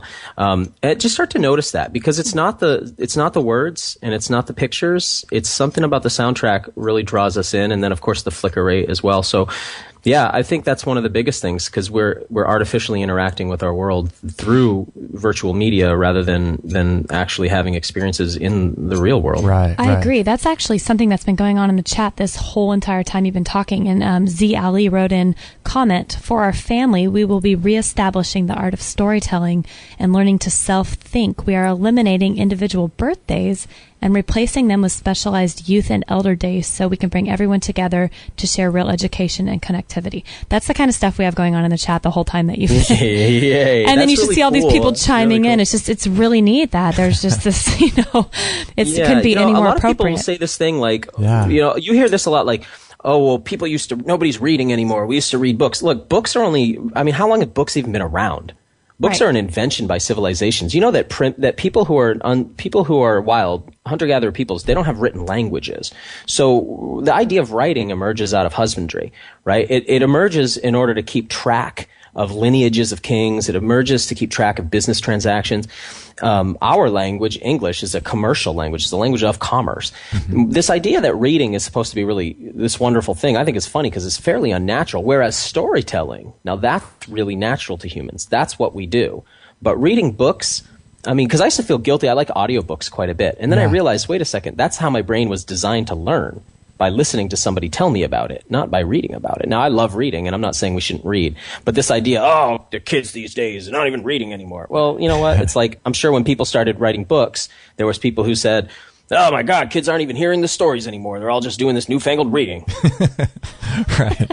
Right. I agree. Yeah. It's ridiculous, isn't it? Yeah. And so, I'm just thinking when I said that about TV, it's funny because in our culture now, like you said, Daniel, we often watch YouTube videos or documentaries or things like that. And essentially it's the same thing as replacing the original story time that we would have. And I was thinking, it's funny to me that there are still people that sit down as a family in front of the TV and still just watch regular TV shows. They watch the commercials too. Yeah. They actually watch the commercials. Like, I mean, obviously that is all dying, I think, but I mean, my God, right? I mean, but even with YouTube, it's like if you're watching YouTube videos, and I think it's great, we have access to a lot of really great information, which we need because we're just coming out of a dark age, right? This era that we just are coming out of will be looked back. We're in a renaissance right now, and we'll look back and go, oh yeah, the 80s and 90s, that was the dark ages still. Yeah. So we're kind of coming out of a dark age, right? Of people's deep ignorance. We have access to a lot of information, but guess what? YouTube comes with commercials now too. So, I mean, we're kind of right back into that situation, I guess, as we're not really able to keep. I always find it really offensive when all of a sudden advertisers made it into my home somehow. Right. Yeah, exactly. Made it into your home. Yeah, right? It's like all of a sudden, how did Honda get in my house? Like, I'm going to watch a YouTube video about some other topic. How'd you get here? That's funny. So, going back, there was a question in the chat room a little while ago, and right when you sort of first began, the person wanted to know, is there a book that they can get their hands on that would tell them about wild foods in their area? Here's the thing. Most of the books on wild foods are written by people who don't forage very actively. So they're often full of a lot of misinformation. Yeah. That said, if you go to my website, danielvitalis.com, I just rebuilt my website incidentally, and there's a Rewilding Resources section. And in that, I have a section called On My Bookshelf, and you can sort of see books on foraging that I've collected together. Some of my favorites are by Arthur Haynes, and Samuel Fair. I think they really have written the best books on wild plants. There's a lot of great identification guides, but don't tell you really how to use a plant. And the problem with an identification guide is it'll say, oh yeah, this is edible, but it won't explain what time of year it's edible, what part's edible, how you gather it, how you gather enough to actually get food. So what's great about both Arthur Haynes and Sam Thayer is that they're both active, real deal, real life foragers, and you can learn a lot from them. They really take the time to explain. That's amazing. And so in terms of other strategies people can do to rewild, we've talked a lot about some of those strategies on other past shows. What are some other things that you could kind of just throw out there to people? All right. Well, I'll just go through a list. I got 20 right here. One thing we can do is start walking again.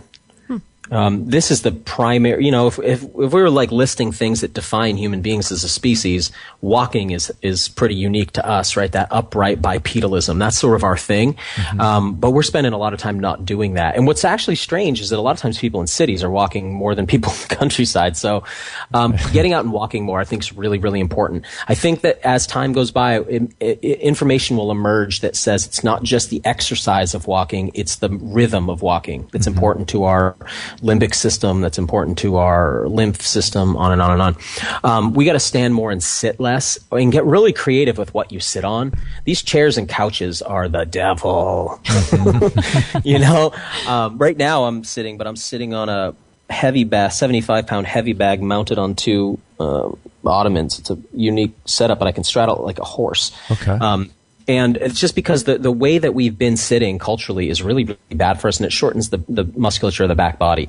I have a video on doing flat-footed squats, which is a really great practice, but most of us can't do it for very long. That's how the rest of the world rests when they sit, right? The underdeveloped world, so-called, wild peoples, they rest in a flat-footed squat. Learning how to do that and then just spending less time sitting, especially if you have an office that you work at. I work in an office, my home office, and I've set up a standing desk, and I think that's crucial. Another one, I think wearing way less restrictive clothing most of the time is really, really important. Imagine how, here's an exercise. Shut off all the lights, get real dark, get naked, and dance around for 5 minutes. Then turn on the lights, get dressed in what you normally wear, shut the lights back off, dance around for a minute. Notice how I say shut the lights off so nobody can see you. Right. Notice how you move in your clothes compared to how you move naked. I bet you in your clothes you have 50% mobility. Now, you wearing your clothes all the time, it's almost like wearing a loose cast all the time. And it restricts your movement, and eventually what happens is we atrophy. We atrophy considerably and we lose coordination. So we're not moving naturally. So we watch wild animals move, and it's like, my God, how do they do this? Yeah. Right? Like as if we're different than that, right? But we're designed to move very similarly, but we don't know how. And one reason is because we wear clothes that completely restrict how we move. So the tighter the clothes for women as well, that's something to consider. Well, I mean, for guys too, right? Tight pants are in. And, and I think we all know too, like tight pants, guys, not good for your sperm. Your testicles need to hang. They need to droop. That's natural. Right. Ladies, wearing high heels is the same thing as wearing a prosthetic limb. I mean, I always like to give a caveat. I think at sexy time, hey, heels are in. But for most of the time, you know what? They are like a peg leg, and they change the way that your skeleton distributes its weight, and that will eventually change the shape of your skeleton because our bones constantly remodel based on gravity. So when you do that, you're anteriorly tilting your pelvis, but you're also changing your actual bone structure. But Barbies wear them, Daniel. I know, they're so beautiful. Don't we all want to look like that? That's what we've been told. I know, right? I don't want to look anything like Ken below the waist. I'll tell you that. All right, here's another one. Use your sauna. I know you guys promote saunas. I won't go on about that, but I think it's important to use saunas because they help to increase body temperature. There's a lot of great benefits to that, but some that I like are that in wild nature we experience hot and cold, and at room temperature, which is a domesticated thing, we don't really get to feel metabolic extremes. So I think it's really good to challenge your body to cool itself and to heat itself. And so because I'm saying heat itself, I really recommend cold showers. Let's say 80% of your showers and cold.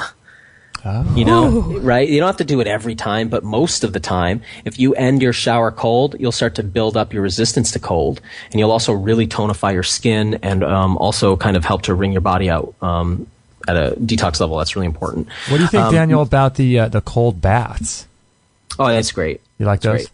Yeah, anything. I was just, I mentioned being in LA recently, and I was at Deep Creek Hot Springs, which I highly recommend if you're in the Southern California area that you go there. That is an awesome hot spring. Okay. Just outside of the town, Hesperia is the name of the town. That's a hike in, and you get down to a beautiful hot spring on a cold river or a cold creek.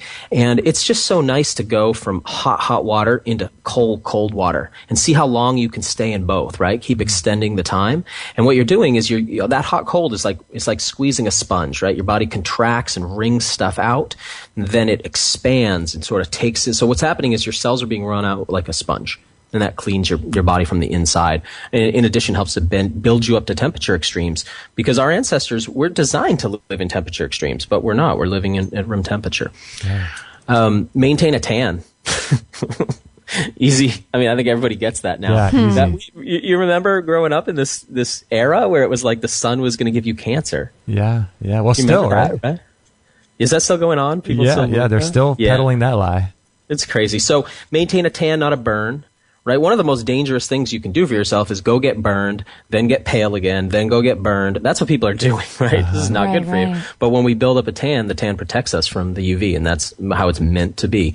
So maintain a healthy tan. I think that's crucial. Okay. Whenever possible, learn to forage from your food shed, your local food shed. I think most people don't realize they've got a garden in their lawn that they don't know about. Right? They've got freely growing wild plants in their lawn that are medicinal or edible, but they often don't know. So, spring's about to start up here. Still got 2 feet of snow in my yard, but we're going to have it soon. And there's a lot of plants that grow right in my lawn that I can harvest. So you don't have to be out foraging,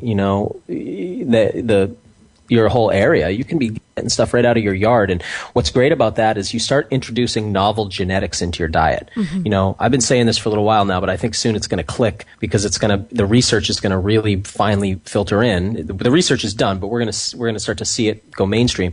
That it's not just vitamins and minerals that you need. This is old world thinking. That is old science. That's behind us now. We're starting to see, genetics play a part in diet. The genetics that you eat. So is there an effect to eating just the same genetically altered, domesticated foods all the time? I really think so. So whenever you can. When you can't forage, use herbs. Herbs are wild plants. So when you're doing herbalism, you're getting wild food into your diet, and you're starting to introduce novel genes into your diet, right? Because we want to eat a genetically diverse diet when we can. Right. Daniel, someone in the chat room mentioned, have you ever heard of checking your area for wild forage walks? Have you ever heard of those? Oh, yeah. So anywhere you live, it's going to be easy to find that, right? I mean, this is so popular now. You may just want to look up herb walks or foraging classes in your area. Or, again, I mentioned Arthur Haynes before. He's somebody he runs 4 intensive multi-day foraging classes a year, 1 per season. So that's more advanced stuff if you really want to learn. But if you just want to get started knowing plants in your area, find an herb walk, find a wildflower walk, go get out on a walk with somebody who knows these plants. And, interestingly, and I think famously, there's the story of the wild forager in New York City who runs workshops there. So I know that there's stuff everywhere. Cool. So get out there and learn that. Yeah, people in the chat room are talking about dandelion because that's really, really strong and hardy, and people can find that a lot of. I just wrote an article on dandelion, because I was comparing dandelion to cultivated lettuce, and the article's about how lettuce will never escape your garden and take over your lawn, but dandelion, if you plant it, will certainly take over your lawn. Why? Because one's wild and one's domesticated. The domesticated one has no more lettuce from your garden has no more chance of establishing itself wildly than chihuahuas have of establishing themselves with wolves. I see. It can't do it. It's too weak. That's why it needs to have its soil fluffed up, right? Like it's like a king's chamber bed, right? You need to fluff up the soil for the lettuce, right? And then we need to fence it in because all the baddies might come and eat it. And it's just, if it gets too cold, it'll die. If it gets too dry, it'll die. Do you have to water your dandelions? Yeah. Of course not, right? You have to fluff the soil for your dandelions. These are really hardy, strong, genetically strong foods. Yeah, dandelion is completely edible, by the way. Usually we don't eat the stalk itself. We usually eat flowers, flower buds, florets or the leaves, and the root is powerful. I use the root almost daily right now. So yeah, dandelion's a great place for people to get started with wild foods. And I think just adding that one thing would be tremendously valuable. I mean, you could go ahead and compare the nutrition of dandelion to anything in your supermarket, any vegetable, and you'll soon see what I'm talking about. Wow. Yeah, we like to do dandelion juice, too. Yes, very much so. Ooh, bold. Well, not alone. You add it to things. Yeah, we add it a little. Other greens. Of course. Yeah. Am I still going rapid fire, or are we doing questions? Yeah, I think there's a few more rewilding strategies that you had. I think you had 20 of them. Is that right? Oh, yeah. Okay, I'll happily keep going. Another one is strength train. What we see about our ancestors, our hunter-gatherer ancestors, is that they maintain far more body mass, muscle mass than we do. So our Olympic athletes, the muscle mass of our Olympic athletes is roughly equivalent to the muscle mass of hunter-gatherers and especially primitive peoples. Wow. So that's really interesting. So I think doing some kind of strength training is really, really important to maintain your musculoskeletal system. But I think also stretching really regularly or finding some kind of mobility training. I love joint mobilization exercises to keep our bodies moving fluidly, because our civilization is full of straight lines, flat surfaces, and right angle corners. And because of that, because every surface is hard and pointy and restrictive, we start walking like robots. We start moving through our world like robots. That's why if you're walking down the street and you see somebody start doing parkour, let's say, they start climbing things, jumping off things, running across roofs, everybody's like, oh my God, taboo. Look at that. Oh my God. because that stands out. I walk like a robot. So I want to encourage people to get the mobility back, start moving in new, innovative ways. My workouts lately, I like to just set up an obstacle course in my living room right now. And soon I have an obstacle course in my yard. I can't wait for the snow to melt enough that I can be out there really jamming on it. So, so I love doing obstacle training. Yeah. Here's a controversial one. I want people to consider using entheogens. That's one that's always a little strange to bring up, but one of the things when you look at hunter-gatherer people, almost everywhere in the world, there's a few exceptions just due to climates that are too cold for there to be any entheogens growing. But entheogens are psychedelic plants. Well, entheogens are psychedelic substances, but I'm talking about psychedelic plants. Now, that might seem strange, and how is that related? But what we see is that indigenous people use these plants and believe they're critical to proper formation of your brain and spirit. So I would argue, and in fact, I'm speaking on a panel about this at Paleo Effects later this month, about the role of entheogens in our ancestral development. And my belief is that when you have a deficiency of entheogenic plants in your diet, I'm not saying you got to be doing this stuff all the time, but ancestrally we do it in ritual settings occasionally. And when we do that, it changes us. I think people are suffering from a deficiency, and I think it's part of why people are insane. Yeah, we've been sold a huge bill of goods on this whole this whole entheogenic plants, substances. I think we've been completely hook, line, and sinker on this subject. Sure, and as soon as you use one, it's like, oh, well, that's why they're illegal. Yeah. All right, so moving on. I think that we need to become a little more open about sex and our sexuality. I think this is a really crucial, under-talked about part of the rewilding process.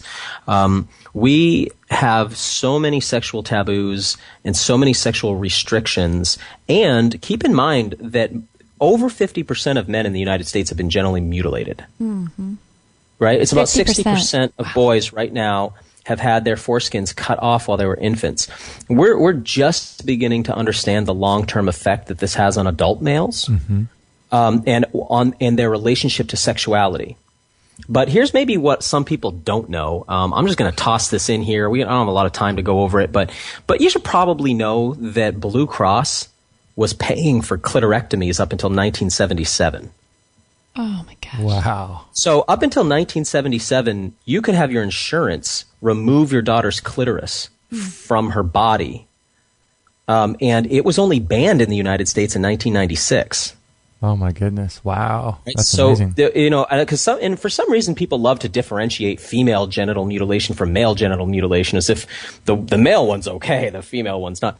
It's very interesting that throughout the development of our country, we've been mutilating our kids' genitals, and a lot of people don't realize. Like, do you guys know that Kellogg's Corn Flakes were developed by Kellogg to stop masturbation? Yeah, I'd heard that a few years ago. Crazy. Yeah, right. And granola, again, also developed by him to reduce masturbation. Wow. This guy Kellogg, by the way, he recommended circumcision for boys and clitorectomy for girls, or burning clits with carbolic acid. So that wouldn't touch themselves, right? It was graham crackers were also developed, by the way, for the same thing, suppression of sex drive. Wow.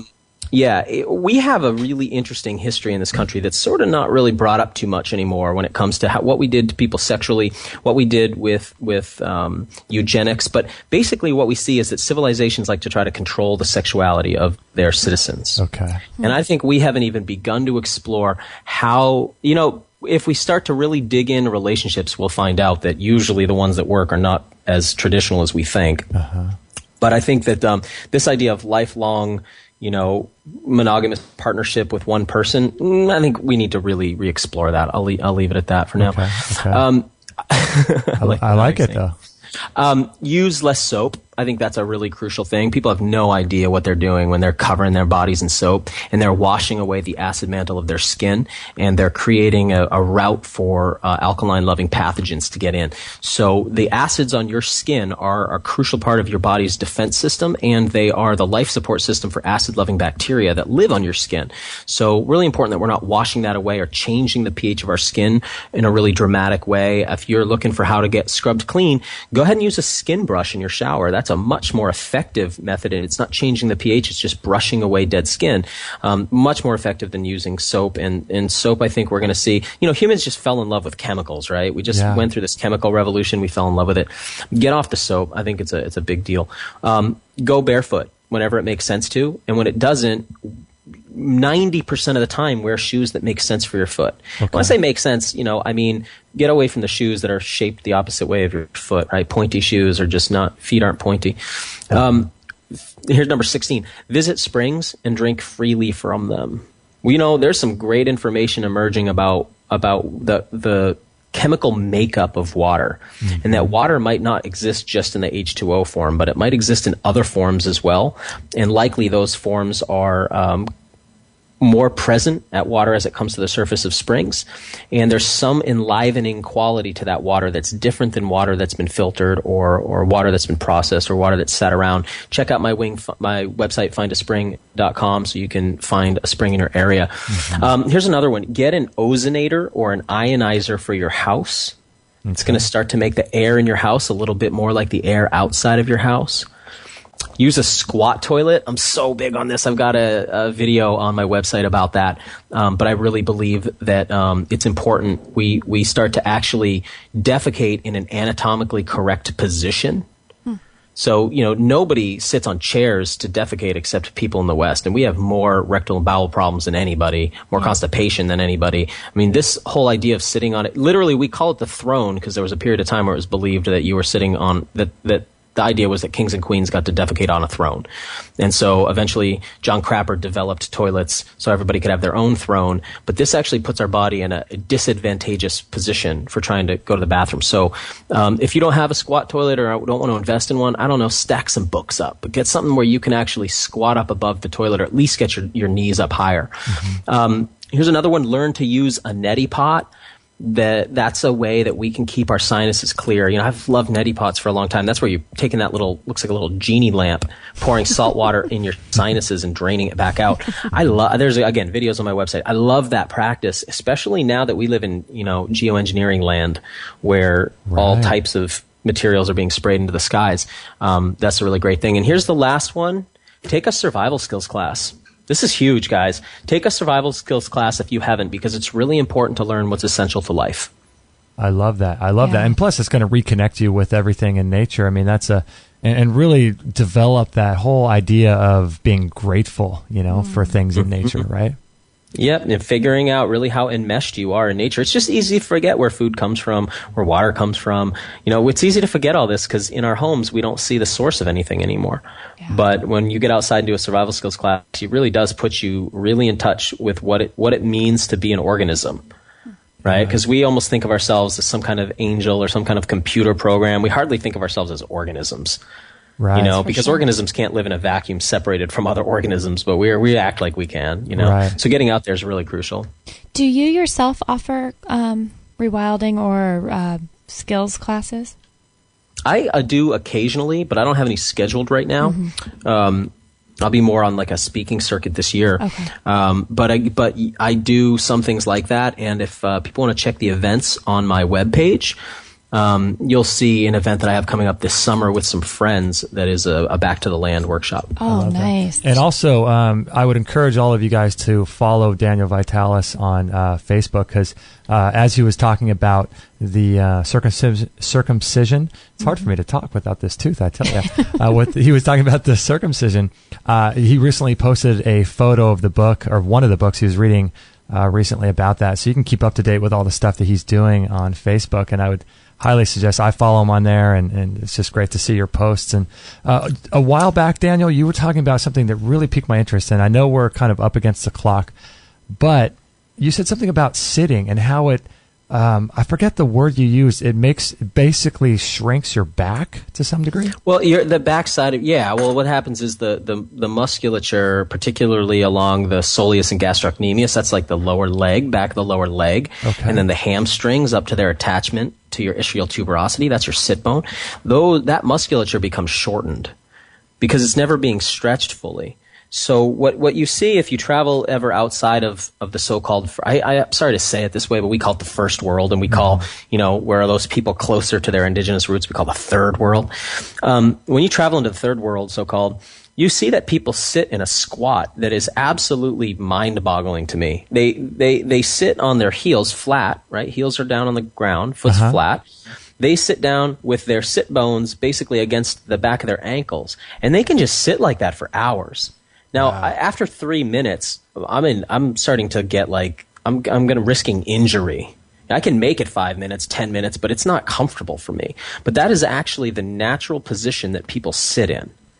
Sitting in chairs, because we're not using the full range of motion, right? It's like you're only halfway. True sitting is a flat-footed squat with your butt against the back of your ankles. Right. Does that make sense? That's sitting. Sitting in chairs is a half sitting. And why do we do it? We do it because human beings in civilization associate the ground is taboo, right? Cursed is the ground for thee, right? That's right out of the creation myth itself. The ground is cursed for people. They feel that way. They don't feel connected. That's why there's this taboo against it's like a hippie thing to sit on the ground. Yeah, exactly. It's like a hippie thing to go barefoot. It's like, oh, you're a tree hugger. It's like, yeah, I am actually.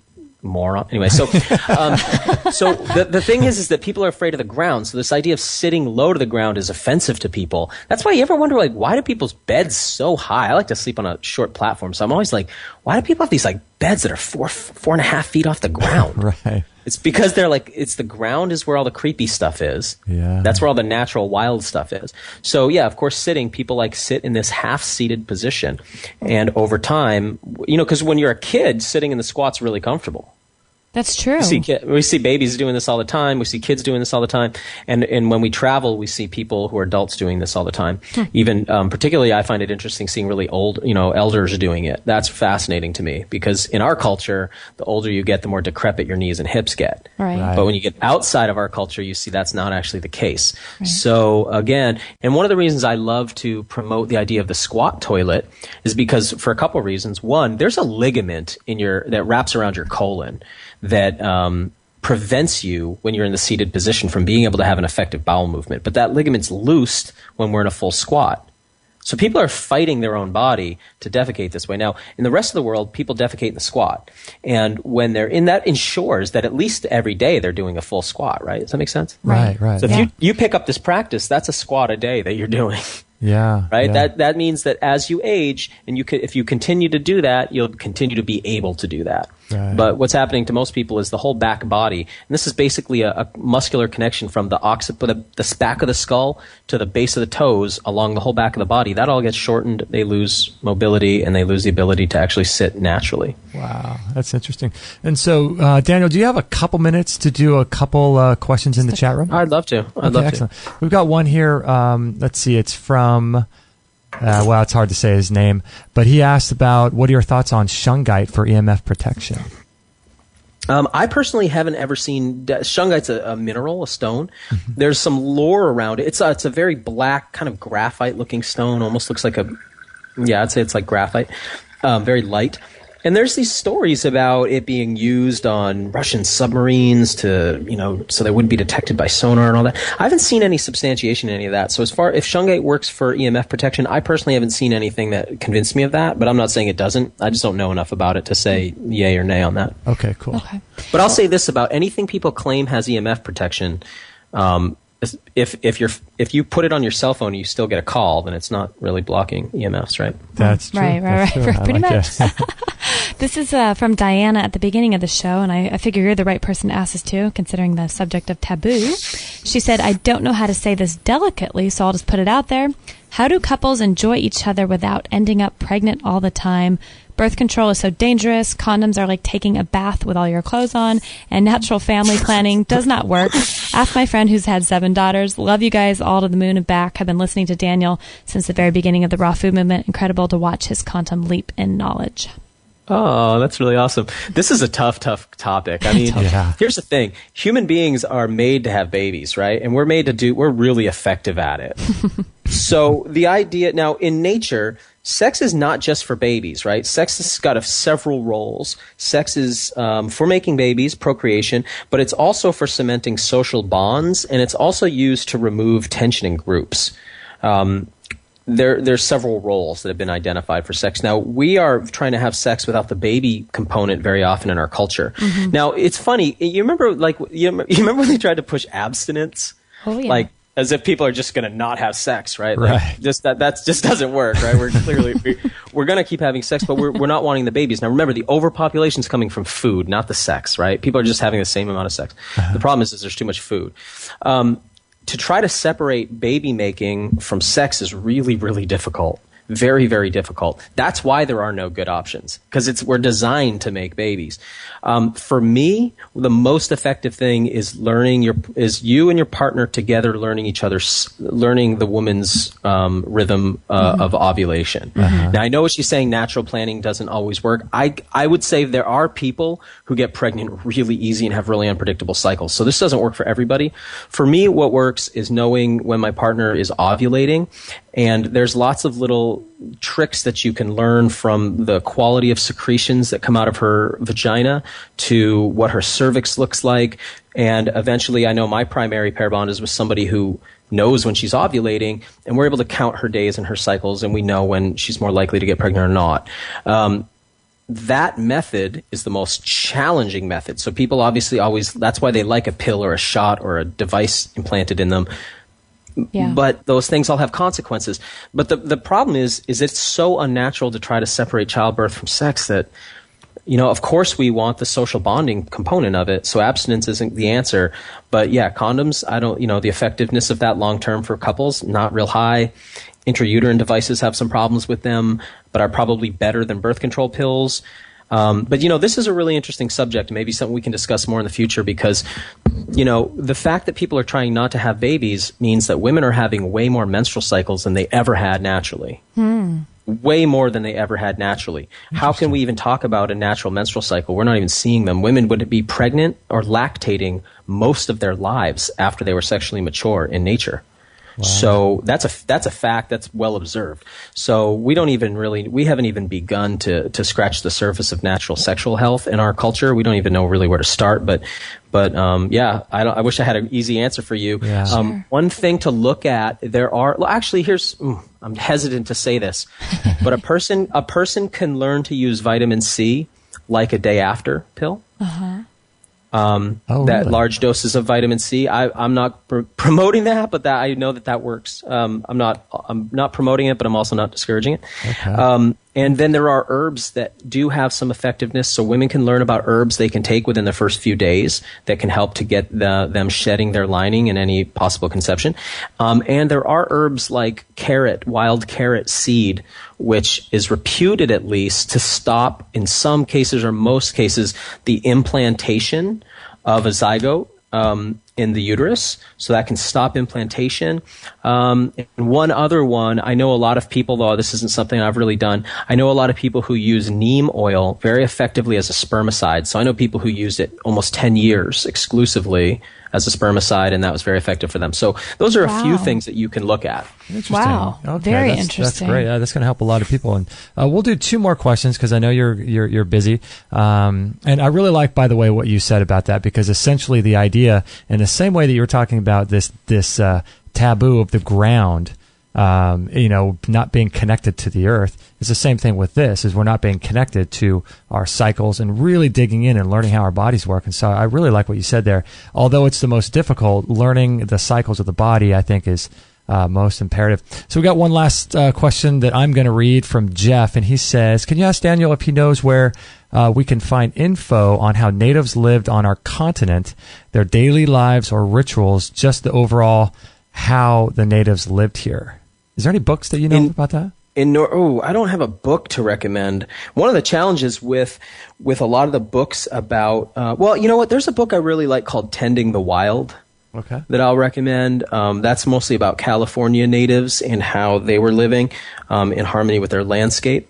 But a lot of times the books are more about sort of people's spirituality. They're not so much about specifically like what they're doing day to day. Yeah. When you get into scientific studies, that's where you're starting to get a little bit more information, or anthropological ethnographs, they're called. To find that data, you're not looking in the typical bookstore books. You're looking more into the scientific literature.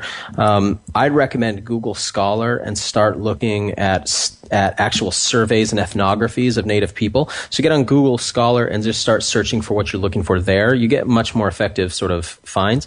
But know that when you do this stuff is challenging. We just assume Native Americans sort of share our paradigm, right? Or Native people share our paradigm. They're like us. They just live different. When you read what they do, sometimes this stuff is shocking. It's like, why would you ever do that? I don't get that. I don't understand that, because we don't understand their paradigm. Right. Just like they don't understand ours. So know that you may hear that they do something or read that they do something. It doesn't mean it's something you want to do, because you don't share their paradigm. So this stuff gets a little tricky when you really get into the data. But I'd recommend looking at ethnographies, not at sort of books on natives, because I don't think usually you're going to find it in there. Okay. No, good to know. One last question somebody wrote in. What is the technical name for wild genetics in the diet? Is there such a thing? I don't know that there's a technical term yet for wild genetics in the diet. What I was referring to before, though, is this science we call nutrigenomics.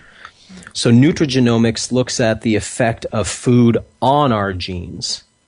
Okay. But they're not necessarily, that's not specifically the study of genes from our food on our genes, but that is something they're looking at. But what we're looking at now more in this science is what foods we eat and how those foods affect the expression of our genes. But this whole study of nutrigenomics, and I guess that's a subcategory of epigenetics. The study of epigenetics is where this stuff is going to emerge, and it's starting now. It's starting to happen. But, we're in the early days of this research. So, again, all that research ever does is eventually confirm what nature already does. I mean, for me, I like referencing the science because it helps us because that's our paradigm. And if we can reference science, it's like everybody just accepts, it must be true. But in reality, all these studies ever confirm is what we already could have just deduced by looking at nature. I mean, I think it's so funny. We'll spend generations trying to confirm something that can be seen. Yeah, exactly. Yeah, that's so funny. Well, thank you so much, Daniel, for spending 2 hours with us today. Good night. Amazing. Thank you so much. I love talking to you guys. Thanks so much. Yeah, and for those that are listening live, I want to let everyone know that the coupon code that you guys held on for, if you're holding on to get that coupon code for 10% off the Surthrival store is Wild Taboo. And if you would do us a favor, if you go to extremehealthradio.com/Surthrival, SURTHRIVAL, and then you enter in the code Wild Taboo when you purchase anything off Daniel's store through Friday at midnight Eastern Standard Time, so 9 p.m.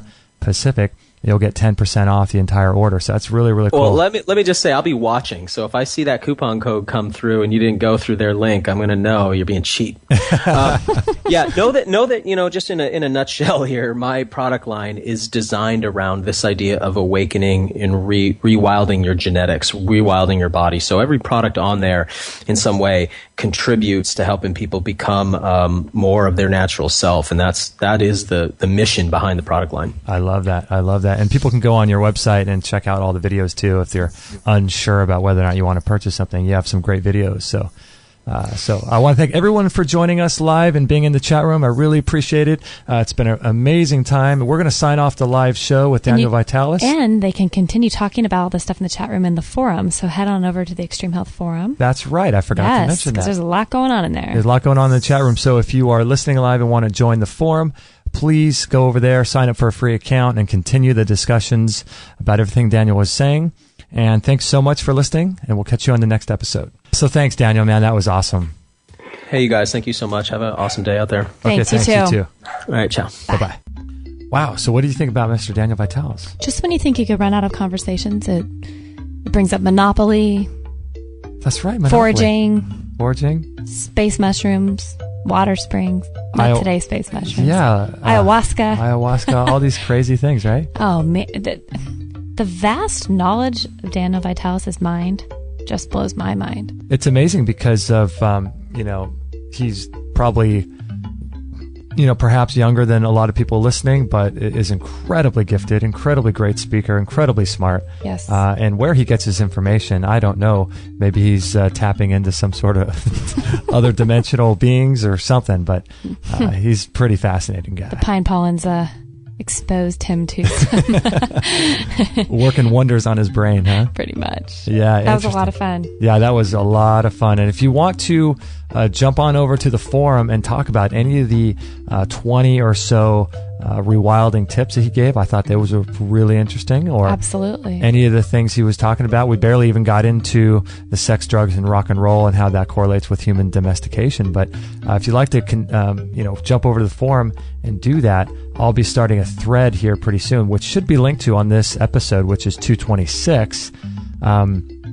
And you can go to the forum and continue the discussions with the other listeners. I think that would be really valuable for people. Yes, I mean, the chat room, everything was going crazy today on the live show.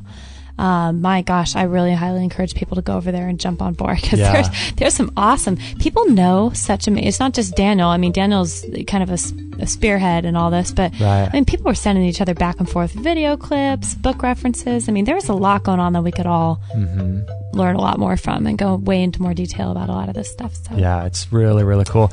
And that coupon code for the time being through Friday, midnight Eastern, which is 9 Pacific. That would be Friday. Let's see, if you're listening to this in the future, it won't apply to you, but that would be Friday, April 4th, 2014. So we'll get this show up and posted. It's Wild Taboo. and you can check out that and get a 10% discount. And make sure to go through our links if you could. That will give us a little discount, or I'm sorry, a little commission. Commission for his products. And we just love his products, so I just highly, highly recommend them. He's got everything like we mentioned: the Shaga, the Reishi, the pine pollen, the colostrum, all these amazingly cutting-edge products on his website. So check those out. And one of the things that we've been really loving lately is the instant teas. Oh my He's gosh. got like instant Shaga, which has been dual extracted, powdered, and dried. And so you just open the packet and pour it in some water, and you're good to go. Shiitake, maitake, lion's mane. We love them all. Yeah, they're just amazing products. They're really great for those people who are in a rush in the morning or want something quick they can take to work. They're really great. You can just, throw them in a blender or just shake up your water bottle. Yep. Really good stuff. Yep. And please go over to his site too and sign up to his newsletter list, and you can get access to that magazine that we referenced at the beginning. He's going to be releasing that magazine on the moon cycles. Do we know the name of it? I don't know the name of the magazine. Moon Cycle Mag? But it's really cool. So I would highly recommend it. You can read those on your iPad or that is awesome. Probably your Kindle too, something like that. So Great idea. Good stuff. Yeah. Great idea. All right, Kate, you have a ton of things to do right now, don't you? The life of an Extreme Health Radio member. Fashionista. Fashionista. You like that? Yeah, I do. Yeah. Thanks, guys. Have fun. Thanks, everybody, for listening. That was episode 226. So you'll find all the links to everything we talked about on that show page. And I really, really appreciate you guys listening, being in the chat room. And again, all of our shows are live Monday, Wednesday, Thursday, and Friday, 9 a.m. Pacific. And you can join the chat room, get your questions answered. Then on the Friday show, you can also call up 949-505-9585 to join the Friday shows and talk to us and get your health questions answered by the community, and hopefully we can help you with that as well. So lots of good stuff happening. Make sure to join us on Facebook. Share our shows on Facebook if you would. We'd be so incredibly grateful if you would do that and help get the word out about all the things Daniel Vitalis was talking about. So we would really appreciate you sharing on Facebook and Twitter. And that's about it. So thanks a lot, everybody. We really appreciate you guys listening in, and we will catch you on the next episode. Thank you for listening to this episode. It's time to go for now, but our mission does not end with this show. Justin and Kate will be back with another interview packed full of ideas, discoveries, and unique ways to regain your health. Head on over to extremehealthradio.com/subscribe and instantly download our free gift too that contains cutting-edge strategies to start making healthy lifestyle changes today.